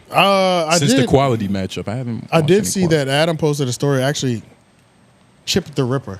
Whoa, stop playing with me. Adam said he got a Chip the Ripper interview coming. Oh, I need to hear that. I'm ready for that I shit. need to hear that. Chip the Ripper was like a blog era legend. That might have been the first Like time a I tapped blog in. era rapper legend. Yeah. Word. So yeah, I did tell Adam. I said, look, man, I ain't gonna lie. You already like got a new thing going, but if you go on a blog era rapper run, that'll separate some shit out. Yeah. That'll separate some That'll shit separate out. some shit. Because what's the dude's name? The blog era podcast. That shit was trash. I still stand on that. And you know what's funny? That video only has like 1,200 views. They remembered us because when Elliot was dragging us on Twitter, they commented and was like, "Yeah, these guys said our podcast was trash." Yep, it was me. Oh yeah, I remember Still that. think that. I was like, "Damn, you niggas remember this shit? It's been like fucking almost a year." You an asshole for that. Yeah, I'm about to say you an asshole. Duh, nigga. This nigga say he don't like my existence, and I didn't forget. Yeah, I was like, no. They said that to me. No, that's what I'm saying. Oh, yeah. It's like you said that shit was trash. I'm like, damn, nigga, forget about it. Yeah, Nigga, you like- still remember that? Get over it, nigga. That shit was crazy. No, nigga, we're not gonna get over it. There's no reason to get over You that. said the podcast and like the movie they put out. It was like I thought it was there was no movie. That it was came out. so it was just That was all promo for the podcast. for the podcast. okay. So yeah, It did make it seem like a TV show was They coming did. out though, for They sure. did. I thought it was a series. Which he didn't like either. Look, That's an issue. it's confusing. No, for sure. That's That an is issue. a problem. That's an issue. It's loose marketing, but it's Yeah, not. I thought a documentary was coming and they're gonna Yeah, it find out some wasn't, audio and niggas has got westerns on. I'm like, whoa, what the fuck? Yeah. Let's keep it to Hard Knock Life beats and shit. Not even that. That's not even right. Yeah. Put a fucking Nipsey Hussle beat on, nigga. like, as where's the background blog music. You know? era? Yeah, like what the fuck? That's how I Why'd knew. y'all call it that? That's how I knew. Yeah.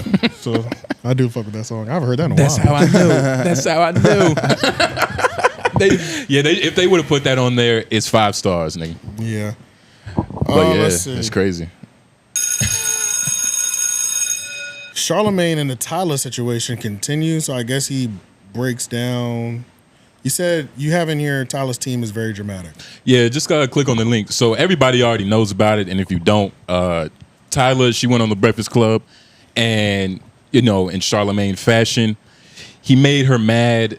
He asked some questions he wasn't supposed to ask about being a black woman, how black she is. Just kind of asked her about her blackness, and Yeah, we covered it last week. But so this is him breaking it down on Brilliant Idiots, and just basically how everything happened, and specifically what questions she Were didn't not want supposed- asked, Gotcha. which is Right. ironic. But nah, it's absolutely hilarious. Yeah, it was kind of weird. I remember watching this. Hit it, myself. hit it. I'm about to. That sometimes, depending what it is, like if it's something like really personal, really serious, something I know is traumatizing, I'll be like, sure, I'll oblige. For this one, I said no. Yeah. And the reason I said no, they had 6 things they didn't want us to ask. You want to know what those 6 things were? Yeah. They didn't want us to ask about Kai Cenat. The whole "we friends" though thing. Right? Yeah. Like, huh? Okay. They didn't want to ask. They didn't want us to ask about her not being on tour with Chris Brown anymore. They didn't want us to ask about the color thing. Injury. They didn't want us to ask about her injury that she sustained. What else was it? They didn't want to ask us about who she was dating, which I wouldn't do anyway. And what was the other one? It was one it was just all frivolous and stuff. why? What are they trying to do? They're trying to protect an image that they're curating for her? I have no idea. And that's why I said With the Rihanna thing, comparing. Oh yeah, and comparison, and it wasn't even Rihanna. It just said comparisons to other pop artists. Huh? Oh, so they're trying to separate her from Kai Cenat. She's her own individual. Don't tie her to him. And you want me to not ask her about Kai Cenat the day after Kevin Hart just was on Kai Cenat's show again with Bringing a big it up. ass sign that said "we friends" though? Yeah. Like, come on, yo. So I said to them, no. Oh. Now, when I say no, I'm not going to oblige any of this. It is your job then, label, management, whoever, to either prepare the artist for the questions or pull the interview. Exactly, yeah. I'm fine with either or. Yeah. I've already told you I'm not going to follow any of this. Yes. So when you see dick suckers out there, and dick suckers are saying things like, he asked every question they asked him not to ask. It's because I'm not a dick sucker. Yeah. Right? And being that I'm not a dick sucker for record labels, I have a job to do, and my job is for the people. So imagine, right, if I'm sitting around and I'm having a conversation, if we have these conversations, and then all in the comments, it's like, why didn't you ask this? Why didn't you ask that? Why didn't you ask this? Why didn't you ask that? Yeah. I got a job to do to the people. Yeah. My job, my integrity with the people will always matter more than my integrity with a goddamn record label. Yeah. And also the label's using you. 100%. But you have a lot of people that don't do that. You have a lot of radio personalities, a lot of journalists, a lot of people who care more about those relationships with the labels than they do relationships with the actual audience. And it shows. And it shows. And not only does it show, you show your card. Yeah. When you say that, when you say the label asked him not to do it and he did it anyway. So the fuck what? Yeah. After I told the label I ain't following that shit. So they knew. They so knew. why are they complaining? Their job was to prepare their client or pull the interview. Yeah, yeah. I'm fine with either or. You want to be qualified. You want to be validated by doing the Breakfast Club. You're an artist in the culture. You want that experience on the Breakfast Club, but you want to control the interview. I don't think you can ask to do both things. You can ask as a favor, and then it's up to you to decide if you want to oblige or not. But if you say that you don't want to do the interview in that way, then you don't have to do it. And you know how many interviews we've turned down when they be like, yo, you can't ask about this, I'm not interested. I'm not interested. Because maybe now's not the time for that artist. If that artist isn't ready to talk about these things, I don't want to have that conversation because it'll make us look crazy because certain things you got to talk about. Yeah. Now you can also. Yeah, it's hard to have a real conversation when there's like 6 different elephants in the room that you're just trying to ignore with a straight face. Yeah. You know what I mean? Like, it's like there's nothing. What do you do with that? It's impossible. It's I wouldn't impossible. do it either. I think I said last week too that I'm pretty sure he just said fuck that list and was like, I'm going for it. Yeah. Especially when it's that trivial. That's kind of crazy. Nigga, don't ask about the we friends though, nigga. Like, come on, be honest. That's one of like not her biggest moments, but it's certain people that like there's things that you can like be tethered to. Like, oh, that's the girl from the Cashapp stream. Exactly. You don't want to lose that tether necessarily. I had heard the song Wet, but I didn't know who she was until that moment. I didn't know who the fuck that was. But I had heard the song, and then once I realized, I was like, oh, that's the girl? Yeah. I didn't realize, I didn't put the two together. I know why I thought it was like Janae Aiko or Kali Uchis or whoever the fuck is I didn't singing even songs think about now. it. I'm like, oh, this song is cool. I heard it a couple times, but it didn't really connect until that moment. So, and I guess that's fucking weird. Yeah, nah, man. This is how you ruin somebody's stardom. Because it seemed like she got something going, but if she keep trying to go down this path and not address things, not be a real person, I don't know if it'll be ruined. It won't be ruined. She's just gonna be a real fake. It's just old school artist. How long can that last? It can last for a while. There's plenty of people still doing it. You don't have to be. They started that wave a little bit before the tides kind of turned. Who started that wave? Well, you said that there was people still doing it, and I'm just saying to that them people probably were doing it before. Like, who is a new pop star that is taking that approach? Playboy Cardi. I don't know if that's a joke or not. That nigga don't pop up and do interviews and shit like that. He's pretty like. Yeah, but Playboy Cardi first got relevant in like 2016. I'm talking about like somebody trying to come out in 2024. I don't know any new artists. Yeah, I'm gonna be real. I haven't really been following music as much. Yeah. Most new artists are giving it up in ways that like they're just giving it up. And even Playboy Cardi at the time, he did what he had to do. Right. You know what I mean? He's been on Nardwuar. He's been on fucking he go on No Jumper?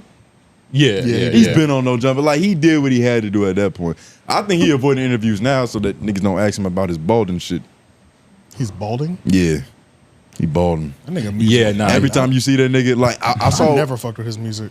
Yeah, cause you too old to understand. But every time I saw a picture of him, he was always wearing something. And then like rumors came out that he was balding. I saw some pictures. I was like, damn, that shit is real. Niggas started wearing skull caps. It was just one hairstylist on Twitter. She was like, you can't dye your hair 7 times in 5 months and have hair left.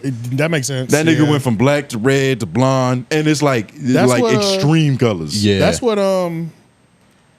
6ix9ine said. He said that's why he started wearing wigs. Yeah, because it fucking ruined his ass. Like, you might as well, bro. Yeah, he's like, nigga, my shit started falling out. Yeah, especially for hair like that. Yeah, this nigga was Mexican doing. hair. This nigga doing was crazy. They not like us. I'm about to say, laugh, nigga. You hate Mexicans now, nigga. Yeah, I'll fuck around. I don't hate Mexican, but maybe I should name the episode "They Not Like Us." Not like us. But Cinco de Mayo. But nah, but Cinco Tyla, de 19. they are putting Tyla up to be like, you know what I mean, the new Robin Fenty. Cinco de Juneteenth. Cinco de Juneteenth. Yeah. The 5th of the Cinco de Juneteenth. Cinco de Teenth. Cinco de Teenth. Is that proper Spanish? No, it's of course not. Trying to blend the two together. Yeah. Cinco de. All you need is a de. Yeah. The day is everything. Day and nigga. whatever comes after, or Day la. Juneteenth. Yeah, yeah. Depends on how formal you Yo, wanna Spanish be. is easy. Nah, but yeah, it's good that Charlamagne. He must have been feeling a lot of pressure to be like saying this on the Brilliant Idiots that like he had to like kind of air it out like this. Nigga, I'd be pissed. Yeah, Because they gonna be mad at you for asking the question. They gonna be mad at you for not asking the question. He did almost try to make it seem like there was a certain air of I never follow the corporations, like, or I don't know if he was keeping it specific to record labels, where it's like fuck a record label, or it was like, yeah, I don't care about the corporation at all. I'm only for the people. I think he took the label approach. I think he kept it specific. Because he said something about y'all the ones sucking dicks for labels. Yeah. Yeah, he kept saying that shit. Okay, so it's the label issue. I'm about to say, because I'm like, so are you trying to say that you're only for the people and you're not for the corporation? Because we know that's not true. What? We know that's not true. Yeah. That's why I wasn't sure if he was trying to keep it. I don't know. It depends. He's talking for all black people now. What you're talking about too, right? Yeah, he's for the people. That nigga, like, has he he's sold, at the White House every week. Has he sold the people out in favor of the corporation? No, I don't know. You know what I mean? Not that I know. No, yeah, so it's like, yeah. He's definitely PC'd up, but you know, but that's different than selling out the people. Yeah. He's the one that told that what's that fucking quote from Wendy Williams that he kept alive? You got to be of the people, of the industry, of the people. Yeah, you talking of the people of the industry. Yeah. I feel like he switched though recently. I It feel like gets he switched. convoluted when you're working with the man. I feel like he used to be of the people, and I feel like he used to live that quote a lot more than now. Mm-hmm. Way more than now. Yeah. Or was he just crashing out more? No, he definitely wasn't even crashing out that often.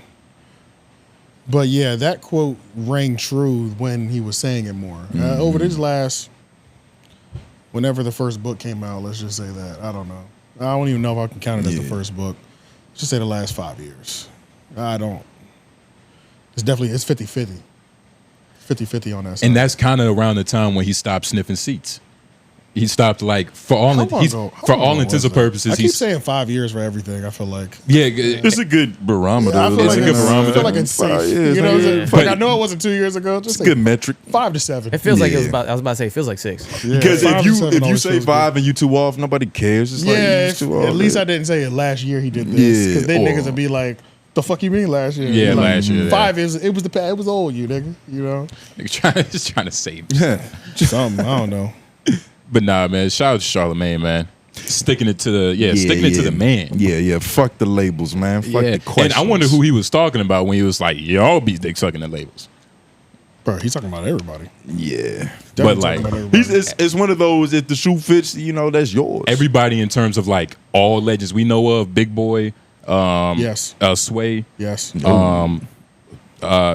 Who's Jason Lee?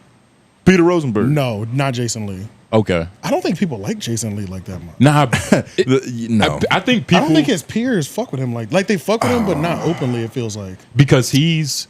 I can't tell though. I'm just this is really some outside shit. If this is a circus that we're all in, and it's like those are the niggas that do the elephant shit, them niggas type walk. Some niggas might not respect just like the snake charmer. The snake, yeah, exactly. Right, like I'm playing with lines. You play with snakes. He's heavy gossip, so it's like we all in the circus, but nigga, like I train tigers. Right. And it's also he's gotten a lot farther than Tasha K. Granted, like the main sentiment is that she lied a couple times. Yeah, but that was her thing. That was her biggest issue. I think she took herself out the game. And Jason ain't never lied. And then egoed her way into a loss. And then egoed her way into a losing. She doubled down. Yeah, which is something that that really sealed the fate. And I was it Academics that was interviewing Jason Lee that one time? It was No Jumper. What were they talking about? Oh, it was No Jumper. It was Adam. But it was definitely Adam. But even Jason was talking on there to where when your lane is the gutter, there's a certain etiquette that you have to have because you're in the gutter. Right. Like he was like, we're not dropping shit that we can't confirm. Yeah. We're not speculating either. Yeah. Well, and it's like, I'm speculating. There's a hint of speculation. It's only so much speculation. It's only so much you can do to where it's like, all right, we getting into legalese now, nigga. Right. There's a way to play it, and Jason Lee plays it the safest. That's why he's still here. Yeah. It's a bunch of. Who else? It's a bunch of scrotum gobblers. A bunch of That's a knee. good one. Bunch of niggas on their knees. Ebro? All of them, bro. All of them, bro. Bro, all of them do it. I know what you mean by that, but can we just say all of them? I can say all of them, down to the person that said it. They all do it. I think it might depend on the degree of which they do it. Like just like Charlamagne was saying, like, yeah, I'll respect your wishes if it's like some personal shit, right? Like if one of the questions was, tell us about your mother who's in the hospital, like within reason, you know what I'm saying? But I think there's also, like he does it. I think he'll leave shit off, but that's like an ethical. I'll leave something off. Yeah. There's some people like if they gave that list to Big Boy. Oh man. Or Sway, he's not about to. Big Boy's about to smile his way through that interview. Plus, they're at that point of their career where they're like, they don't need to ruffle feathers. They're like, look, nigga, the check is gonna clear regardless. So we syndicated. Yeah, let's just have some jokes, some laughs. Yeah. Let's get some tacos up here at the breakfast at the radio station out here at 105 and just call it a day. 105. Yeah, but yeah, Power 105. 5 in LA. I'm about to say nigga tacos. What's up with all this? Yeah. So you really going in on these Mexicans? Yeah, I was thinking of Big Boy over in LA. Don't forget your cowboy boots. But nah, man. But yeah, I think every single one of them do it. And the ones that don't, I think the other media people treat them like that too. You know what I'm saying? Like Jason Lee being the outcast. Like Jason Lee, the few interviews that I have seen of him, that nigga asked everything, bro. Like he asked everything. He asked shit that I didn't. It's gossip and rumors to him. I'm like, nigga, I've never seen that or heard it before. Like I'm like, what the fuck? You know what I'm saying? Like he will ask anything. Yeah. He don't care. Adam asking anything. Do you Vlad? They're gonna ask anything. They don't give a those people. Damn. Those people don't give a fuck about your list. We're getting our shit off regardless. And it also depends on the person, because like Tyla. Like, come on, like Tyla, you're not Janet Jackson. I don't think there's definitely a respect level depending on the celebrity. Yeah, because Vlad, the only person there's only one person Vlad will give that grace to, and that's Boosie. Which he has to. Yeah, but I don't think he would give that to anybody. I don't care. Nah, he giving that to Yayo. Probably Lord Jamal. It's a lot of people, Vlad. It's a lot of people.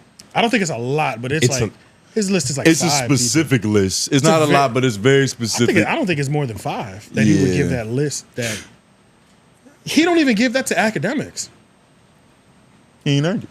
But academics or Adam. Academics doesn't count because it's like he plays dirty too. But he's a big 3. Damn, man. And they have a good relationship, like a really good relationship. So, but academics, let's be honest, he has the character and the wits to like kind of sustain whatever's coming at him. Yeah, yeah. So it does academics that he literally like a cheat code. He's like Majin Buu. You watch anime? You watch Dragon Ball Z? That's a pink nigga, right? Yeah, the fat nigga. Yeah. You try to hit him, it just bounce back. It don't even matter. Got you. I think I knew the fat nigga you're talking about. Though. Yo, somebody in the comments loved that. Somebody probably loved that. Somebody's gonna love it. Yeah, whatever. We didn't appreciate it how it should have. I get what you meant. I'm from the generation of Dragon Ball Z, but I didn't fuck with Dragon Ball Z. Yeah, I don't know why. I was too busy.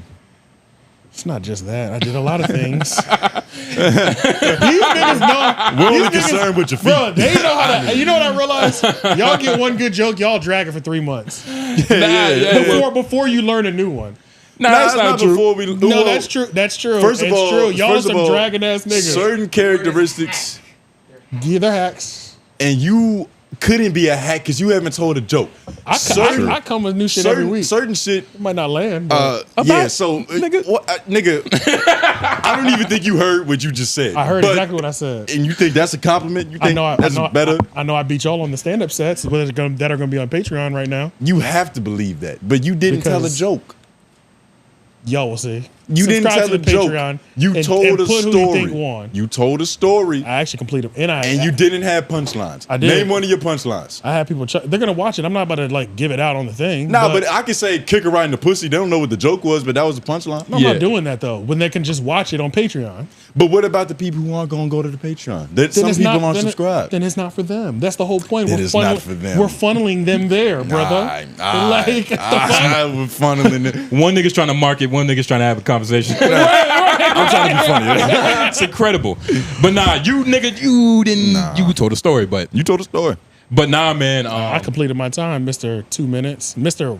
30 seconds. Nigga was up and down. Just because you filled it out with some shit doesn't mean that you did stand up. You know what I mean? Like so I didn't do stand up now? No, you definitely stood up on the stage and that's but you know what I mean? There was a stool that you could have sat on. You didn't sit on it. You did stand up. Hey, you said you stand up. Hey, that's funny. And I'm glad we're getting personal because it was a comment. It was a comment that was like, man, y'all got to get more personal up here, man. Y'all got to start talking about what y'all like, who y'all really are. Oh man, then watch there's two other podcasts. Yeah, then watch Three Oak Podcast and Hella Wild the Show. We'll get to that. Yeah. If you want more of our personality, or Patreon. Yeah, Patreon you get a lot. It's all personality. Yeah, it's all. It's rarely. We have nothing else. There's no topics. But Monday, 3 Oak, Tuesday, homeroom. LOI, but Monday and Wednesday is what you're going to be looking for if you want some more personality out here. Yeah, nah, for real. Did you have anything else to add to this? Nah, man, I'm about to go listen to her album. That's all I got. I'm going to go listen to her new music. Oh, okay. Sorry, excuse me. What? It's like, I didn't know what you was doing at first. I thought you was just like, oh, all right. Yeah. All right, congratulations, nigga. All right, Queenzflip still hasn't been there, and now it seems like subliminal shots are being thrown. Well, let's just say this. Joe Budden has been tweeting things, and if they were to be interpreted as subs, Queenzflip is making sure they're not about him. Yeah. Because no matter if Joe Budden tweets something like, when I start turning up on niggas, just, keep that same energy. Queenzflip is quote retweeting it like, but who are you talking about? Because it can't be me. Yeah. So it's like, now that's happening, so. He's doing that with everybody. Did you see the one he did with Ian? I just seen that. Yeah, so it's like he's doing that with everybody. Maybe this is a warm up. Maybe this could be a rollout to him coming back. Yeah. Because Joe said he's not fired, but he hasn't been there either. So maybe this is their way of rolling him back out. Yeah. To the show, maybe it's a game. Maybe improv will pop up. This is definitely a better way than just him showing up. Like, hey, I'm back after a long break. Like, it's cool. Like, make it fun. Let's get a little beef going. A little Twitter discourse, and then when we come back, I'll either come back to the show or I'm launching improv. It should be that. That'd be the better option. If that's what's actually happening. If that's what's happening, that'd be fine. Yeah. If they're not actually like throwing little subs at each other. Yeah, nah. But yeah, let's watch this Danny video because I think he also brought up Taxstone, but I do think it could have something to do with a little bit of Taxstone.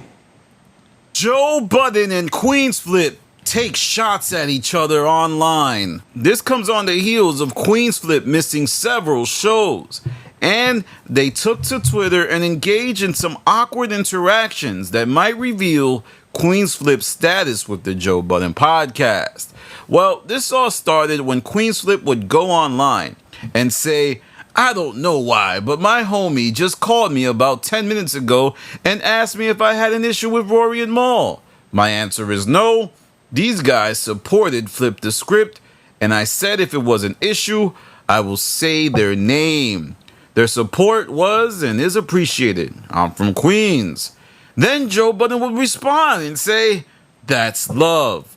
But that wasn't the only exchange between the two parties, as there would be a series of other tweets that might reveal what's going on. Joe Budden would later tweet, when I get on my ish, I don't want to hear nothing about bullying either. Y'all been asking for it. And then Flip would tweet some interesting tweets of his own. Who you talking about? And then Joe Budden would say, ain't no neutral. And Flip would respond with, man, come outside, get off Twitter. Yeah, so, is this about Queenzflip missing a series of shows? As earlier in the night, Flip also tweeted, hey yo, don't waste your time reaching out to me. I would never want a situation by kicking someone's back in. Wrong. No disrespect to anyone who took that route. It's beneficial. It's not my bag. I'm from Queens. So there's a lot going on. And like I said, this is all tied in to Queenzflip missing 4 episodes of the Joe Budden podcast. That's right, 2 weeks worth of shows. And on the last episode, I don't know, I think it revealed a lot about what's going on, as Joe Budden keeps saying Flip's not fired, Flip's not fired, Flip's not this, Flip's not that. But who copied Manny said something. Manny said something very fascinating. He said he's tired of the conspiracies. I like it, Manny. Well, Imani, why are you tired of the conspiracies? Is it because the conspiracies are getting close and closer? You cannot sit there and tell me that Queenzflip being absent from several episodes is a coinky-dink. No, there's something going on behind the scenes. And not necessarily he's fired. That's why when Joe keeps saying the same thing about someone and kind of missing things, then that means to me that indeed something's going on. Because you could say Flip's not fired, then tell me why he's not there. You're not telling me why he's not there. You're just saying he's not fired. So that means one of the two things is happening. There's a disagreement. You can't pause. Right? There's a disagreement. Yeah. Shout out to Danny. But yeah, nah, I don't, man. Yeah. Just on the surface, this doesn't seem like a real issue, especially because they keep tweeting shit that if you really meant that, you would just text this nigga. Yeah. You got his phone number. And on top of that, I don't think that they've been asking for a tweet. I don't think that has anything to do with that. Feels more like a Tax Stone thing, because Tax has been talking about Joe every time he's been up there. So that feels like, and only a bully thing, I feel like he would get that label easily. Because Joe would get that label easily being a bully if he started violating Tax again, because Tax is in jail, so he's looked at as perceived. But I feel like that's what he meant by that. That feels closer, feels more relevant to that issue than they've been asking for it. You know what I'm saying? Like, who else been asking for it? Queenzflip ain't said shit. You know what I'm saying? I haven't said nothing. Yeah, so it seems like just that. I just thought this was ironic. We had to play this. But what is this though?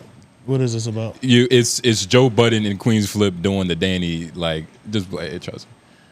Joe and Flip are now at odds again. Over 15 minutes. Flip asked Joe, would he be a reoccurring guest on his Patreon? I don't know, guys. Joe looked like he had no idea Flip was starting a Patreon. From the looks of it, I don't think Joe wants Flip to have a Patreon. Yeah. Is Joe stopping his co-host to eat? It seems like that Joe wants to be the only head honcho in the room. There you go. There you go. You know they're going to say that. And that would match Joe's character from over the years, because Joe has burnt all of his bridges and has no friends with anyone. So the common denominator here does seem to be Joe. Joe and Flip. This is extremely spot on. Joe, Flip, I recommend a little slight voice increase, but it was perfect. Yeah, I was about to say, you started to sound like Courage the Cowardly Dog a little at the end. But when is this from? That's old. That's from like that might have been Improper Improv over a year ago. At least a year ago. Okay. That's why they're sitting knee to knee. And it's still relevant. God damn it. It's relevant. Yeah. But that I don't know. Is that a single person chair? No, that's a chair we sat on. That's a love seat. Yeah. For real, I don't know. It felt like we had a lot more space. That's not the between. one that y'all sat on. Oh, okay. That's the one that him and M4 normally sit on. That's a real love seat. I mean, that's a real love seat. So what's the one we sat on? We was pretty. That was a couch. Outside, yeah, that was for 3 people. Okay. Is this that's a love seat or is this a love seat? That's a couch. Okay. Okay. That's what I'm saying. That's a real love seat. Like somebody else could sit there and y'all will be knees apart. I guess that's why I only sit with Cherry on this seat. Yeah, good thinking. Yeah. But nah, man, I don't even think this is all like wrestling, but it is funny. But to what you said, you was like Joe Budden would look like the bully if you started going at Tex. Yeah. Is that even possible? Like who's bullying Tex Stone? I mean, just like objectively. Or are you just saying being mean to him? Pretty much. I mean, one person's in jail, so you're always gonna say if you're talking shit about a nigga. And Joe is gonna bring up the whole jail thing as well too. Of course. So yeah, it could easily be perceived as being a bully. The only thing that makes it a difference is that is Tex Stone in jail. Yeah, Tex Stone can easily say something to make it to where it's like this is a battle. Nobody's getting belittled here. Yeah, I mean, I personally forget that Tex Stone's in jail every time I hear him on a space. He talks like a free man. Yeah, so it's it's just he's mentally free, which is good. That's how you're supposed to be. Keep your brain, your imagination. It's all those burpees he's doing, keeping his mind active. But burpees are fucking serious. Right? Nah, man. Jesus Christ. You said it. You just did them. Yeah, you sound like you ran from a burpee. I hadn't done them in a while, but I did some last week, and I was like, "Whew, God, I forgot how intense this was." Yeah, I forgot, bro. Nah, because like one of this morning millionaire morning routine thing. It's like either working out in the morning, but even if you don't work out in the morning, you want to do like something that gets your heart rate up. Like even if it's only for 3 minutes. Jump rope is good too. Jump rope, or you could just do burpees in the crib. Like real quick, as soon as you wake up, within the first 20 minutes of you waking up, do 2 minutes of burpees, and it's like, all right, nigga, I'm up. Your heart rate right. Yeah. You're not sweating, but I'm up though. You know, so or just have scarier nightmares. That way you just wake up, your heart is on a billion. That sounds crazy. Hell yeah. That sounds like the worst way to wake up. Sounds scary nightmares. Yeah, that sounds like the worst way to wake up. Hey, nigga, man, that routine. Nigga, wake up. Yeah, hyperventilate. Yeah, that seems fucking. That's how you think Batman wake up, nigga? Like that. Exactly. Exactly.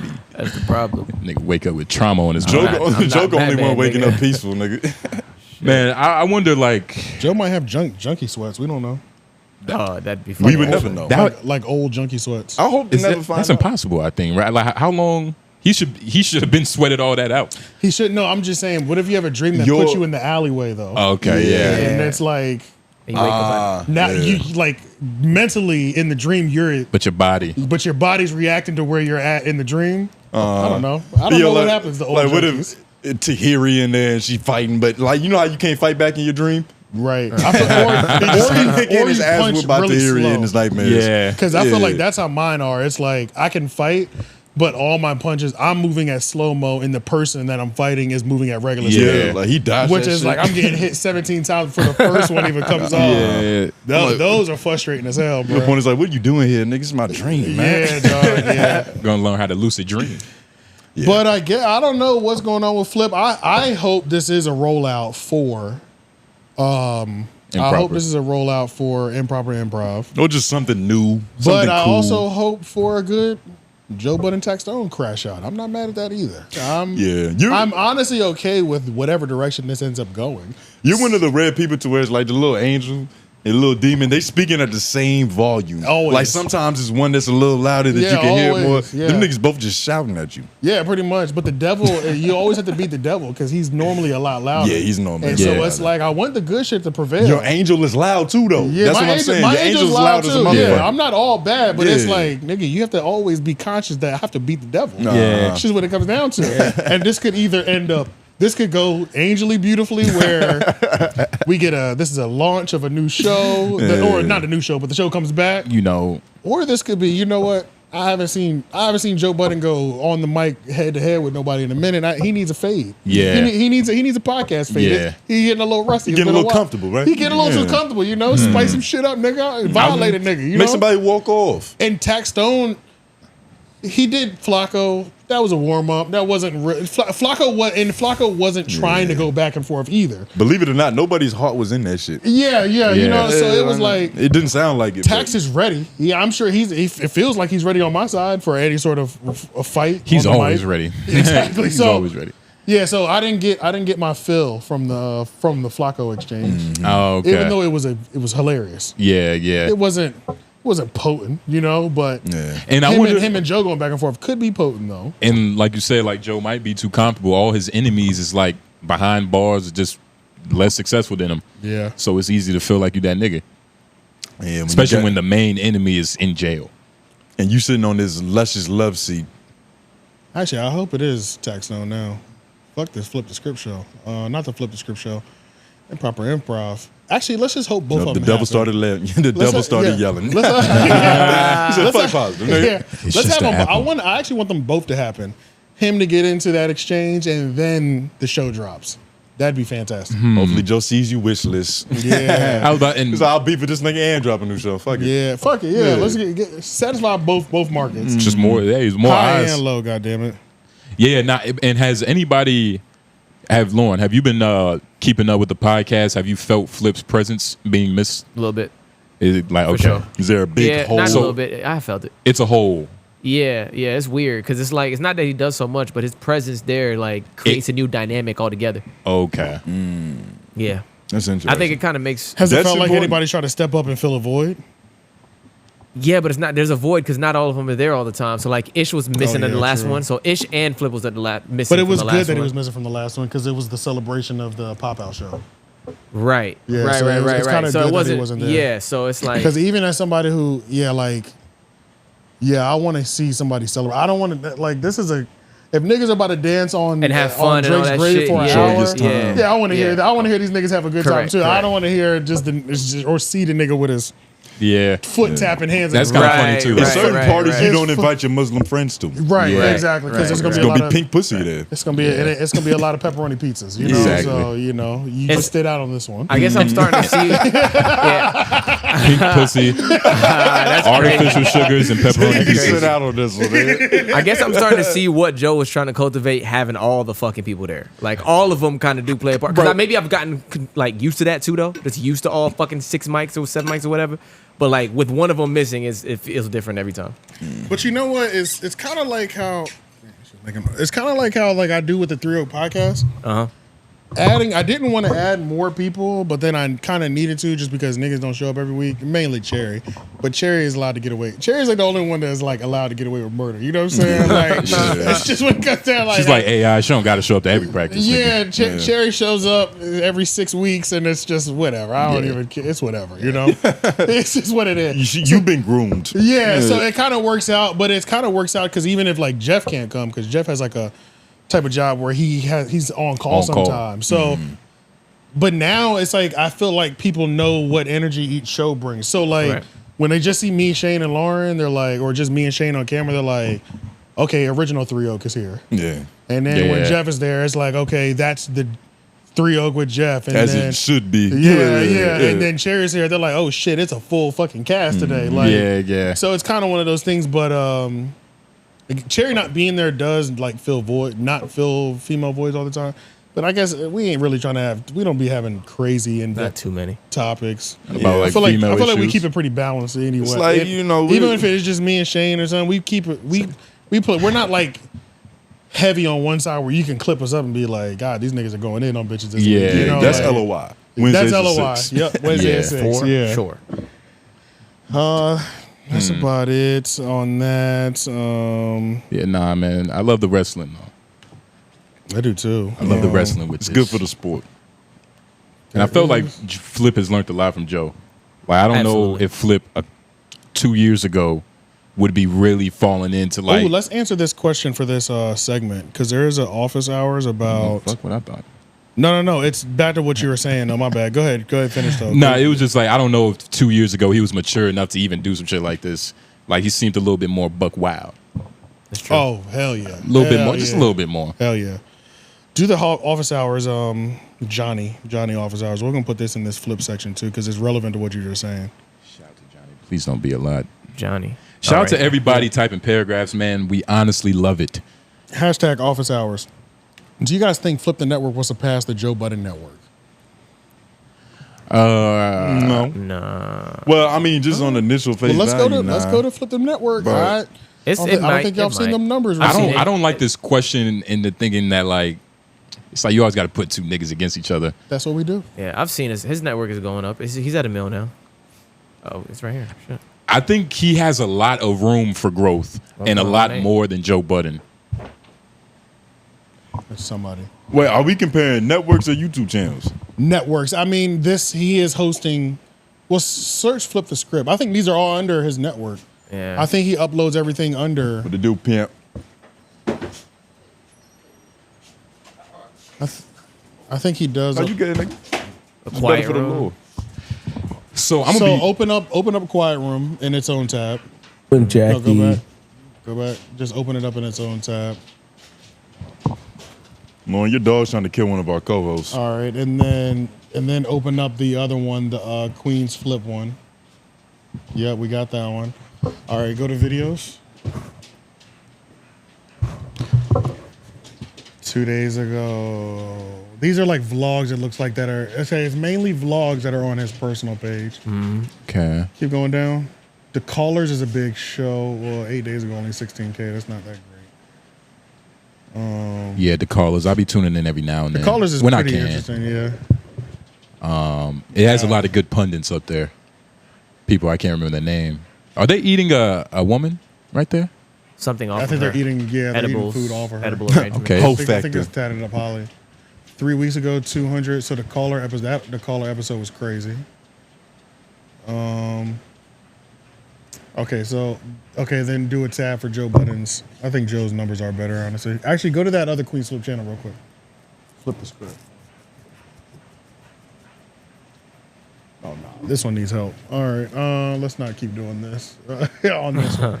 Okay, the Queenzflip channel is definitely getting the most attention. So yeah, we'll go to Joe Budden podcast. I was about to say it's a couple little spurts on that channel though. They got a couple little bigger. spurts. Still got time. There's still a lot of time. Could it get bigger? It's a lot of catching up. Could it get bigger? Yes. I think it and has. The main reason it could get bigger is because it's not just all on him. Like the Joe Budden network is Joe in all works, in all creative works. He's pretty much there. Besides that other show with the NFL player, The Trenches. You're saying, yeah, like Joe Budden. It's just Joe Budden. Yeah, but that's also because Joe Budden wants it that way. Yeah, but that's what I'm Yeah. saying. But that's why I was saying that the potential for Queenzflip could be better because he's not the center focus in all his shows. And if he can get shows that he's not even on at 200, 150, 200, 300,000 views. Yeah, that's but then it's hard to argue with. That's what I'm saying. Yeah. But then also he can pull that in on himself. Yeah. Then he just has more opportunities because he's shooting from more areas than him having to go to every single thing. So He definitely it could be. He has the means to, I guess, surpass him. He does, yeah. But I guess you always gotta think of it like, oh, can the motherfucker surpass nigga? But he definitely has the means. He has more room for it, and I think he would. I don't know. I don't know Joe's mindset. I don't know how open he is to like new creative aspects, like new creative ventures. Because Flip seems like, all right, new show idea, let's do it. Let's see if it fails. If it works, it doesn't work. For sure. Whatever. For sure. Joe Yeah. Budden is like, all right, Ian, let's sit down. Let's really think about this. Like, let's get with this nigga. Let's whoop. And ideally, you in that happy middle ground because you can fuck your shit up by having both of those philosophies. You know what I mean? If you're too conservative and if you're too spray and pray, we seeing that with Adam right now. Well, yeah, it's probably what we're used to because it's quality. Yeah, It's quality. it's not nearly as bad, bro. Not nearly as bad, but you know what I mean. There was a point in time Actually, where you were take just that back. trying to see It's what fucking sticks. way better because all them niggas ain't there. Like all them trash shows ain't there. There was so many bad shows there, bro. Like just dropping those shows Pray and off spray. made it a lot. It used to be pray and spray. It's Yeah. definitely more strategic now. Slutting themselves out. It's fine though, but I mean, I don't know what Flip would have to do to make it like, all right, Like, I don't know if it's just he's just another podcast away. He'd have to create 2 hit shows. Joe Budden Network has 1 hit show. He'd have to create 2. Because he does have, what's that one show when it's just him? Humans. You talking about Joe Budden? You talking about Flip? Flip. Oh, my bad. Yeah, Humans is. Joe I feel Budden's like show. those are just You talking about the show reactions. he had though. Champ on? But What you those talking are reactions. Specifically, I'm The talking about Champ the one. was the callers. The callers was the one with Champ. The Callers is pretty good, but there was one where he broke the plexiglass. I forgot what happened. And it used to be with another nigga too. Oh wait, you said by himself though. It was by what was that event to where he broke the plexiglass? It was the beef. It was when Drake dropped. But whatever that was like a reaction. That was just a reaction. Yeah, that was just a reaction. It wasn't like a show. It was and that just was a on reaction. it on the caller's set, if I'm not mistaken. I think it was. Yeah, I he used think that caller set for he a while. has.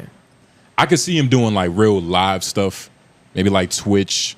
You know what I mean? Almost like a. I mean, I don't want to say Cashapp because streamer, connecting live to another nigga, but And for all he intents always and does purposes. sketches too. Exactly. He always does like Instagram and Twitter sketches. Sketches is hard though. Your heart got to really be in it. It's hit or miss. You got to be writing That's what he's into. That's what he's Yeah, I into. was about to Clearly, say. that's what he's into. When's that? I can't remember the last Queenzflip sketch that fucking. That's because you don't follow him. He just dropped one in the studio. He was doing. He doing He sketches was all the acting time. like somebody. Oh, when he was doing the whole like that. That's a sketch, but Yeah. it's really You go ahead and put that comedy lore on it. Go ahead.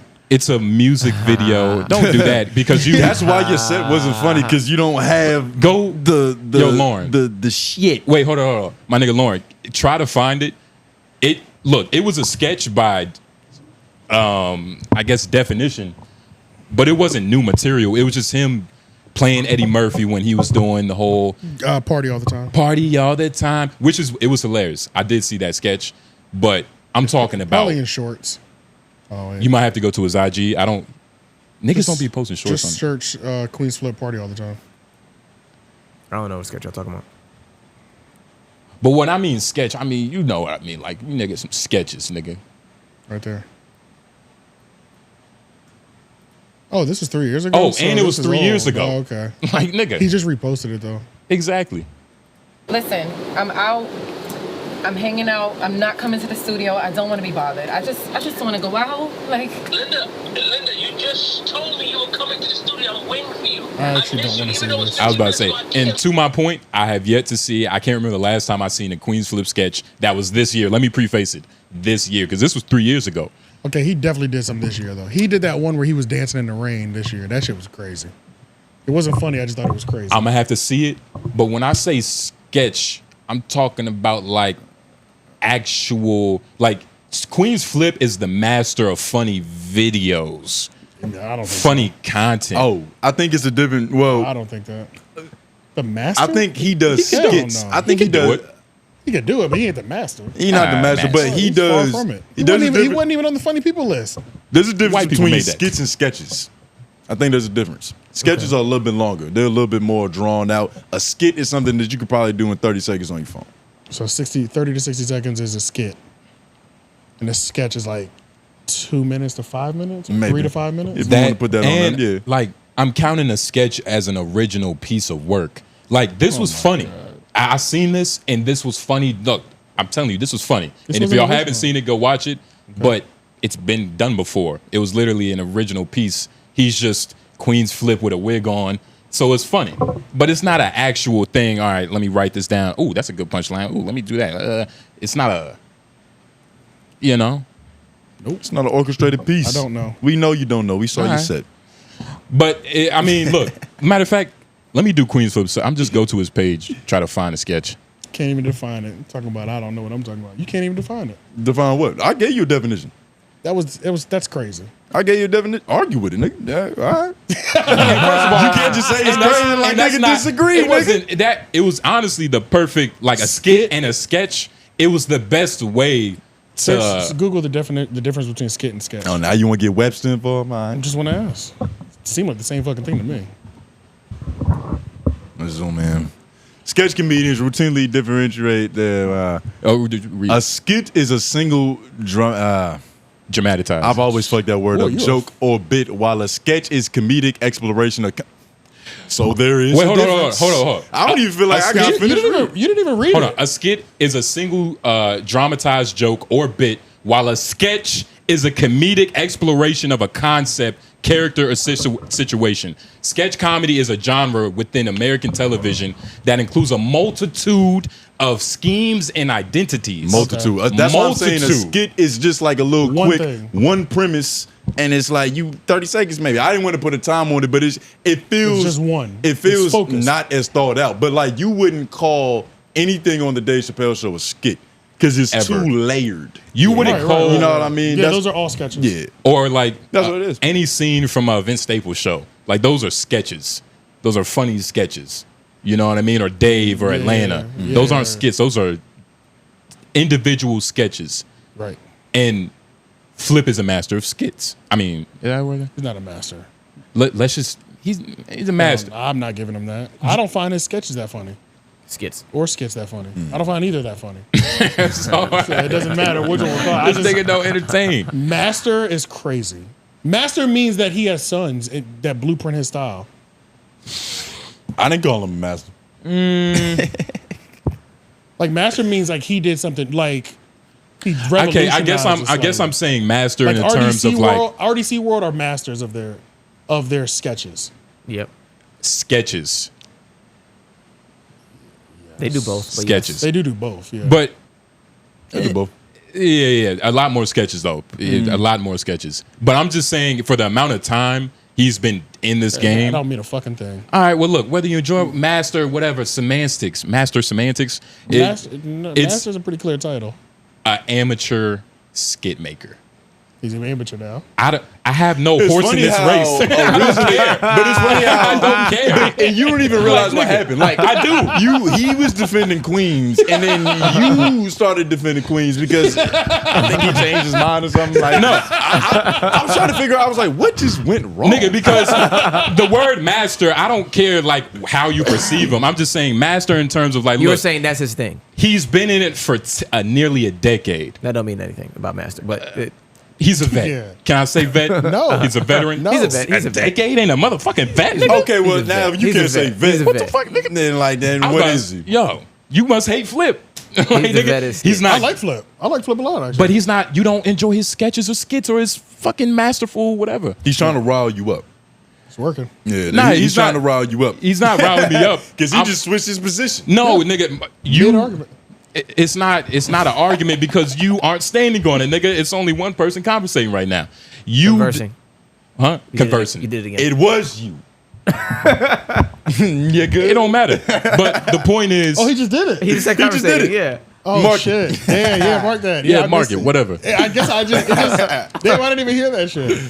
But yeah, Shit, I mean, you don't. I didn't plan on dying on the hill. I just kept going. Yeah, I was about to say he's doing the thing where he's riling Yeah. niggas up. he does the thing where he cares in the beginning, but once he figures out it's a dead end. Once you start losing, Once you start losing, it's like fuck it, let me throw it That's out. Troll City, baby. But so you a troll bridge. Nigga. but we were right, and this is the first time I even knew about this definition. I thought skits and sketches was a little bit similar, but I thought it was the same exact thing, honestly. Nah. It's one of them things where I'm not gonna lie and be like, I knew that there was a difference, but I felt like it was a difference. yeah, Right. Just happened to be right. Clairvoyant's been hitting today. Yeah, he was right yeah. today on LOI for some reason. Yeah, for some reason, yeah, but I'll take it. I don't remember why. But Nigga knew a big word for something. You know his big Let's words. jump into office hours. Yeah. Shout out to everybody that has put in their office hours, the part of the show. We answer your questions. We get some dialogue. Y'all get to know us a little bit better. Yeah, man. Hashtag office hours. It's been a lot of niggas writing paragraphs. Let's just start a paragraph. Wink Anderson, shout out to you, man. Hashtag office hours. Just wanted to say I love what y'all brothers are doing. I came here during the Where's Wax era, but my question is, have y'all checked out the 85 South episode with Teslin Figueroa? Shorty was cooking. I haven't. No, I have not, but that might be something that we gotta, I'll look into it. I'll give her a check in on chance. Tesman I do Figueroa. not like. I've never liked her performance on Breakfast Club. So Maybe her outside of a debate and just giving out game and knowledge is great, which is what 85 South ain't trying to nail you to no fucking political debate. Like, they're not trying to go back and forth with you all crazy. You know what I mean? They'll say a few tags and but they're like, not trying to ad-lib nail it. you into a corner with a point or anything like that. So that'll be really It's no not- they're time not to Patrick kind of Beck. just like get her flex what she knows and stuff. So it might be good. Yeah, I'm gonna check it out though. I'm gonna know we missed that. I can't remember when the last time. 85 South isn't every week per se. Yeah. So it's it like, isn't. Yeah. so I'll miss a lot of 85 South, but then for a week I'll go on like, that's all I'll watch. Just go on the binge. I'll watch like 1 to 2 a day. You know what I'm saying? Yeah. That just seems how I kind of do 85 You South consume show the for some content. reason. Yeah, it's kind of weird. And hashtag office hours. What was the first podcast y'all listened to? Because I've noticed that people who have been listening to podcasts for years had weird pods I've never heard of, and people who've just started listening have the same answers like Joe Rogan, Budden, and the Breakfast Club. It's a great question. Couple podcasts. I mean, like the Tech Stones, the Brain Idiots, the Flagrants of the World. I would say Let's get another podcast. the three main I would say is probably Brilliant Idiots, the Black Phillip Show.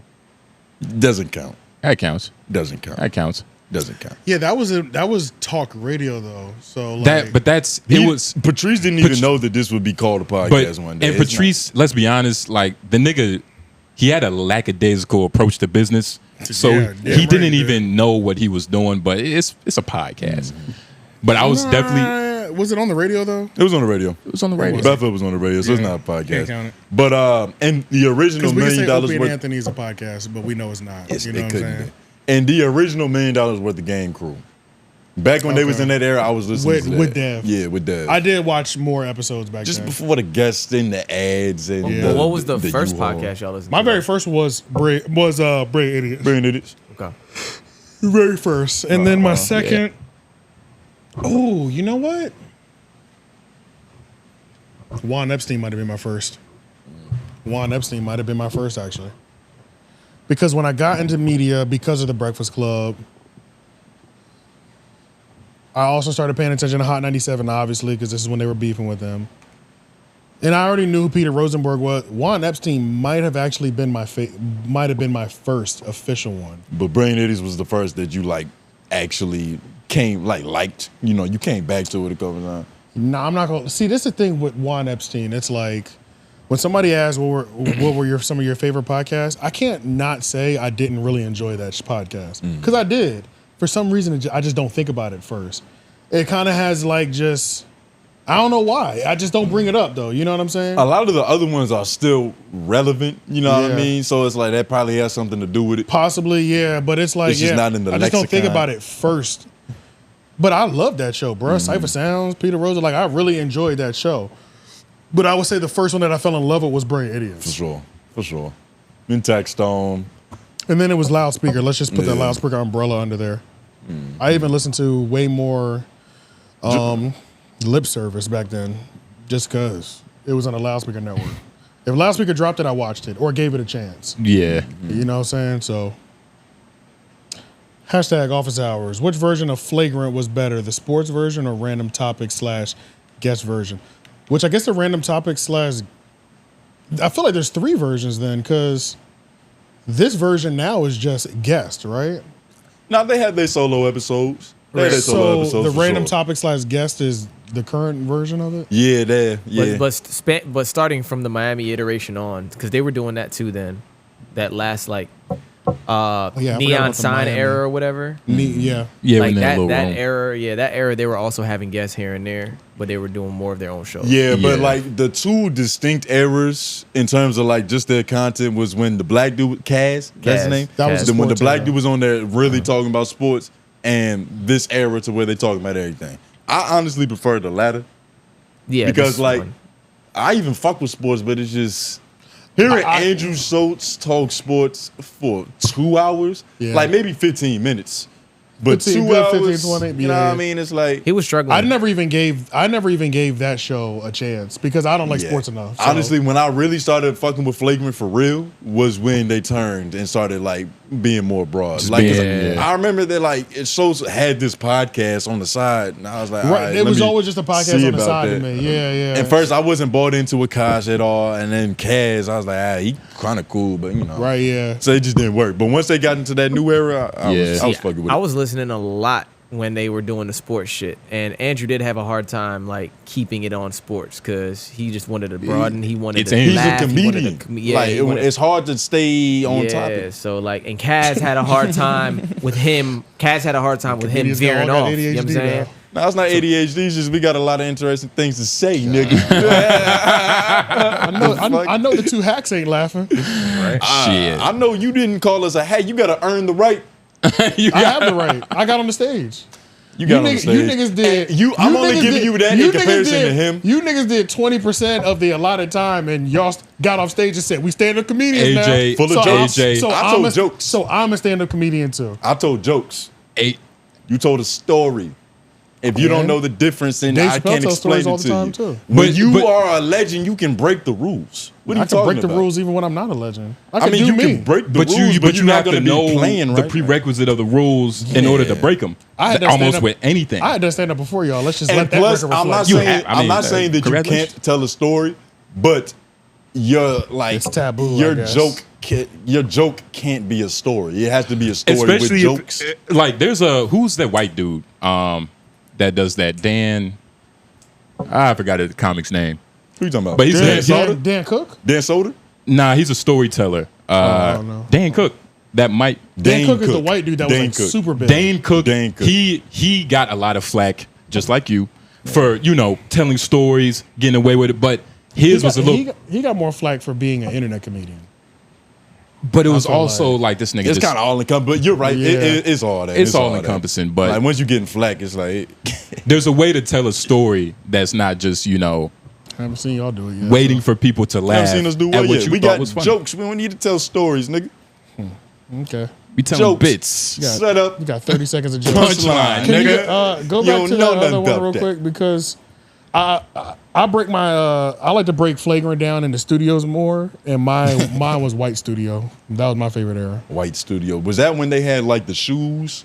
Yes. Yeah, the On the neon lights. yeah. That was my favorite era of Flagrant. That was a pretty good era. That was my favorite. Andrew this wasn't one, as loud. this one's good, but that was no question. I felt like they were all bangers in It's a teen White phase. White Studio, and they had it was random topic and guests, but it was just that White Studio just hit different. It was the felt best of both worlds. Yeah, it was Yeah. everything. Yeah, They made too much money. yeah, it was everything at that one. Andrew ain't had that ego. No, he had the ego there too, because that was the one where he was trying to, where he was like, he did a shitty Shane Gillis interview. It was shitty on both that- parts. Yeah. Yeah. It was shitty on both parts. Yeah. Okay, I mean, Shane it was the good was. guess. we could revisit it. We could talk about it now, but Shane was giving him a hard time. Yeah, you're gonna lose right Nah, now. Shane won't You give might him a need to hard watch it time, again. but Shane did like 7 podcasts before. He didn't really have like high energy for a podcast. Like he was kind of just like skating through it. I'm not saying that Andrew Schultz wasn't responsible, but I know that's what you wanted to hear. Yeah.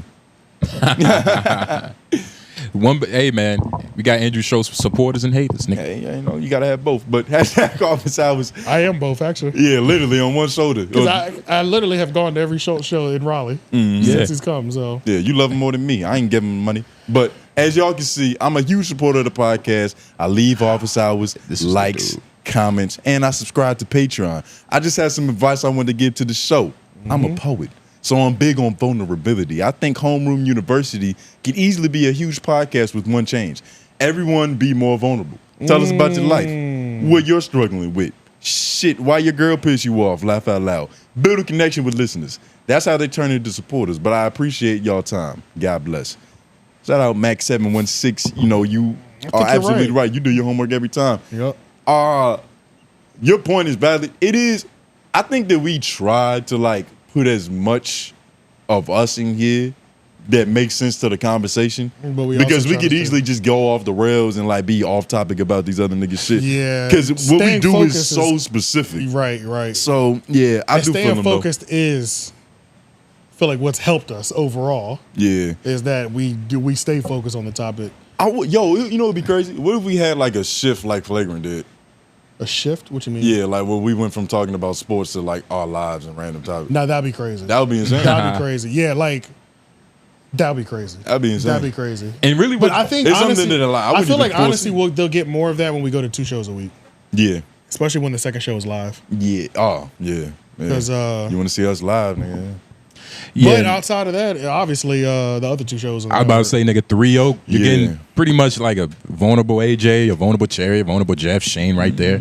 Who do LOI, y'all- we getting well, more. this is good because vulnerability. He's big on that. Who do we think is the least vulnerable out of the people on this show? Let's point at him. Yeah, I was about to say, I don't know who. I think you, because we know about his tap dancing. What you mean? I keep it. I always give it up. You don't always give it up. Yes, I do.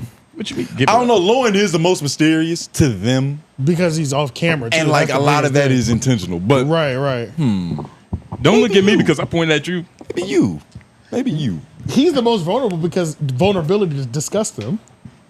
Yeah, That's not true. Yeah, that is true. That's not That's true. very That true. is, no, that's. I don't even know what he said, but I agree. Vulnerability disgusts you. Vulnerability. I love vulnerability. No, I love vulnerability. It's just how vulnerable can you be all the time, and especially You're answering the question. especially piggybacking off of what y'all said. This isn't being vulnerable. This isn't even the show for vulnerability. That's why you got LOY. You got the other shows. You know but what yeah, I mean? that is. But honestly, it is intentional. Like Yeah. we're holding certain It things is. back because we do And that you're on on the other Patreon, platforms. so you see the personality more than anybody else. That's why he came with the advice. Yeah, that's why because he really Yeah. cares.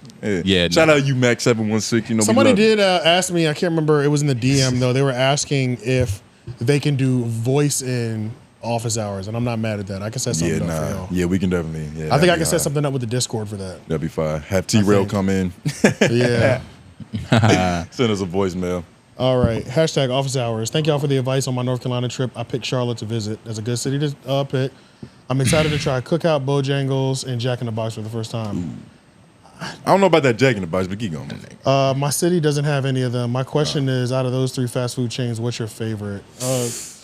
Favorite? Ooh, that's Jack in the Box. I don't even put that in there, so it's like we're Jack not in the even Box. debating. Yeah, all of us don't give a fuck about Jack in the Box. I'm pretty sure. But Cookout and Bojangles, dog, it really depends on what time it is. It's the time of the day. Depends on what time of it the is. day. Yeah, it depends on your Time of the gut day. health, my nigga. Like what? Morning lunch, Bojangles probably. Bojangles probably. Evening, late night, 2 a.m. Bojangles. Cookout. Cookout. Yeah. It's really that simple. Yeah, it's really that simple. It's that simple. Because I'm not It doing. depends.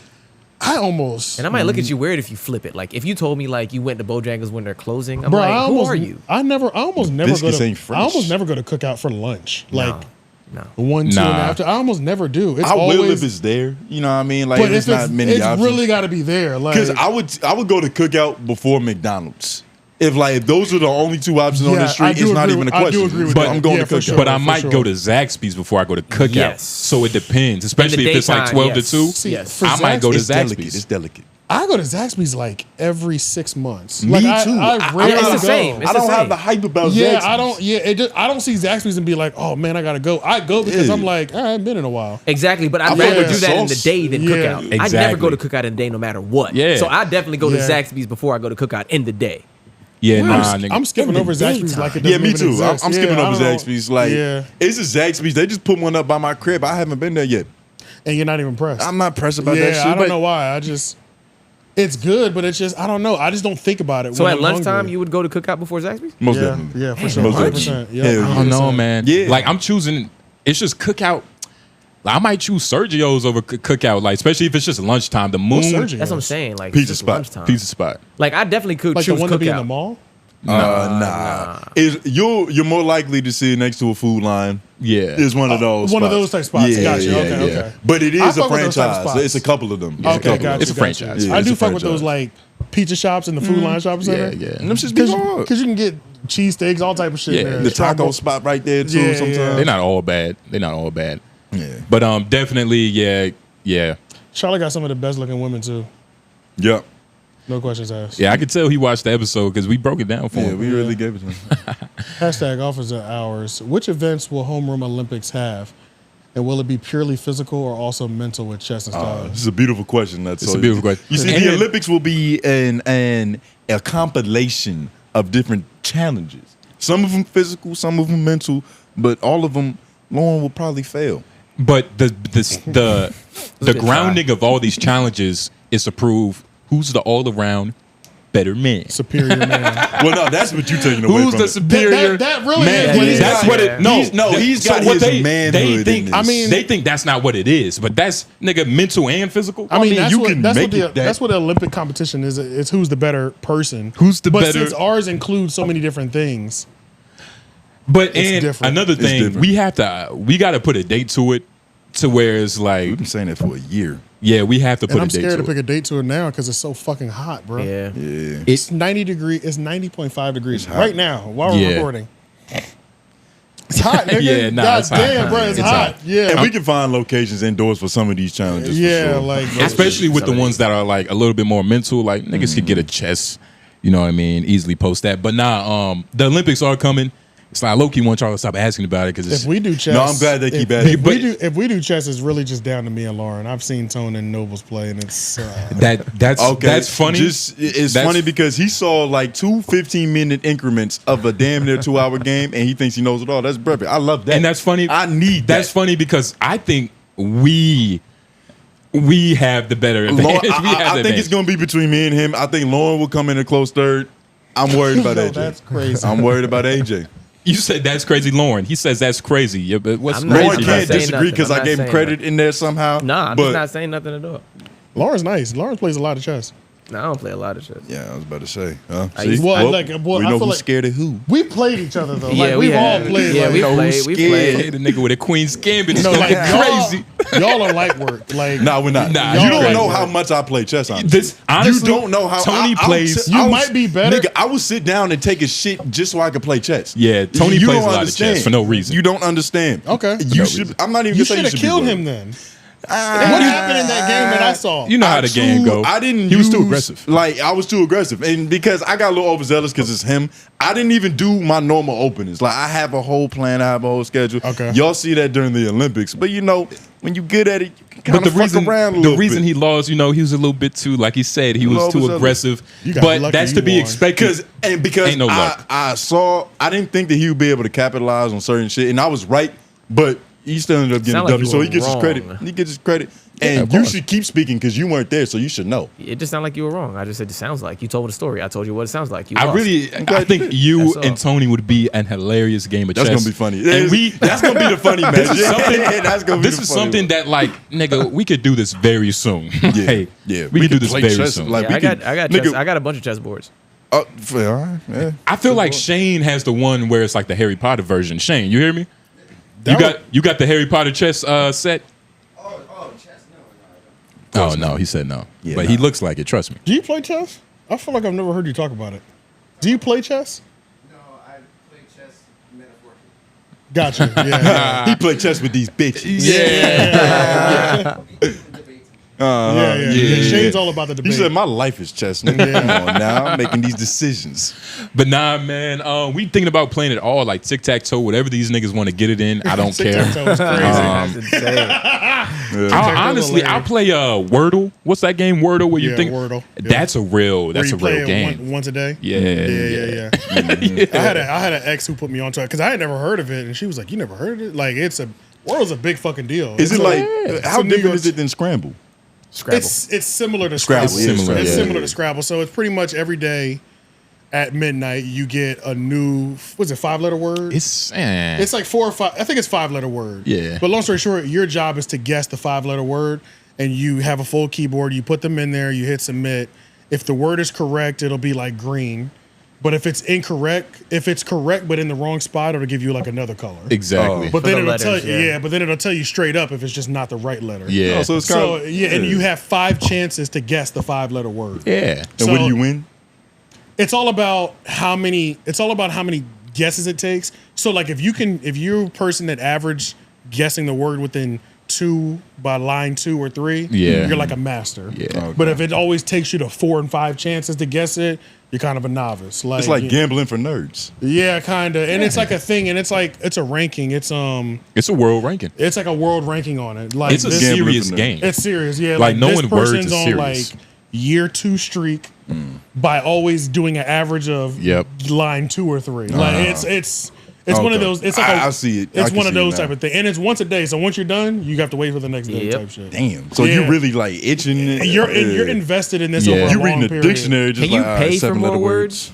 Can you pay for like another word for the Probably. day? It's a free I saw something game. like that. It's free. Yeah. It's a free game, so you probably, can. It's a New York Times thing, actually. Yeah, I played it a couple times before. Like you go to the New York Times website, I think. Yeah. but Something that's like that, It's yeah. an official game. That's the reason I couldn't keep playing it because I couldn't get a fix fast enough. Damn. I thought you Yeah. was about to say you couldn't. Yeah, okay. But I'm not a Scrabble person, so I played like when I was dating her, I played. Mm. You know what I'm saying? Yeah, like yeah, it's yeah. like That's what you was supposed it's to like do. one of the things that because it's like it is some idle time shit.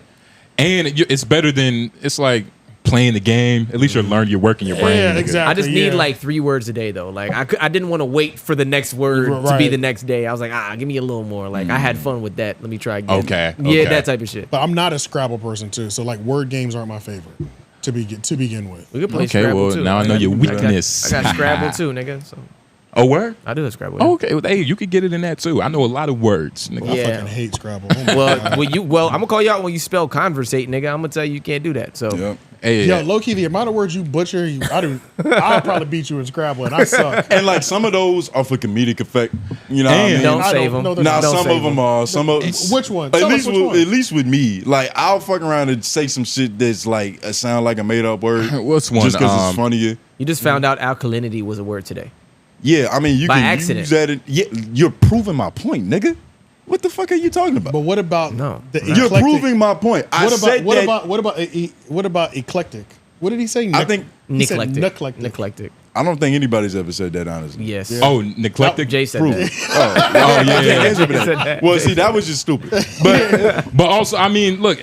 Okay, you say a couple words wrong. At least I'm trying to say different words, nigga.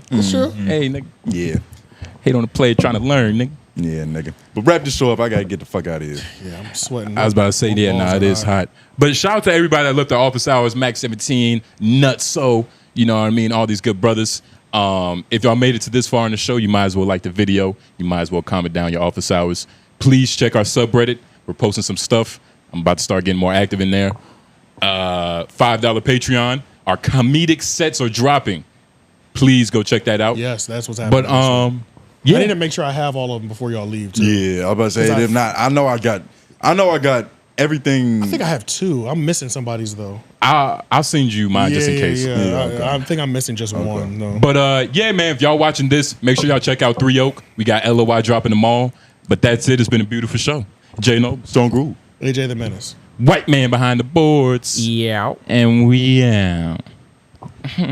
Oh, my Hit the bad. bell, I'm about to say nigga. the bell, God nigga. damn it. That's Sorry. crazy. That was my fault. Nigga was ready to go.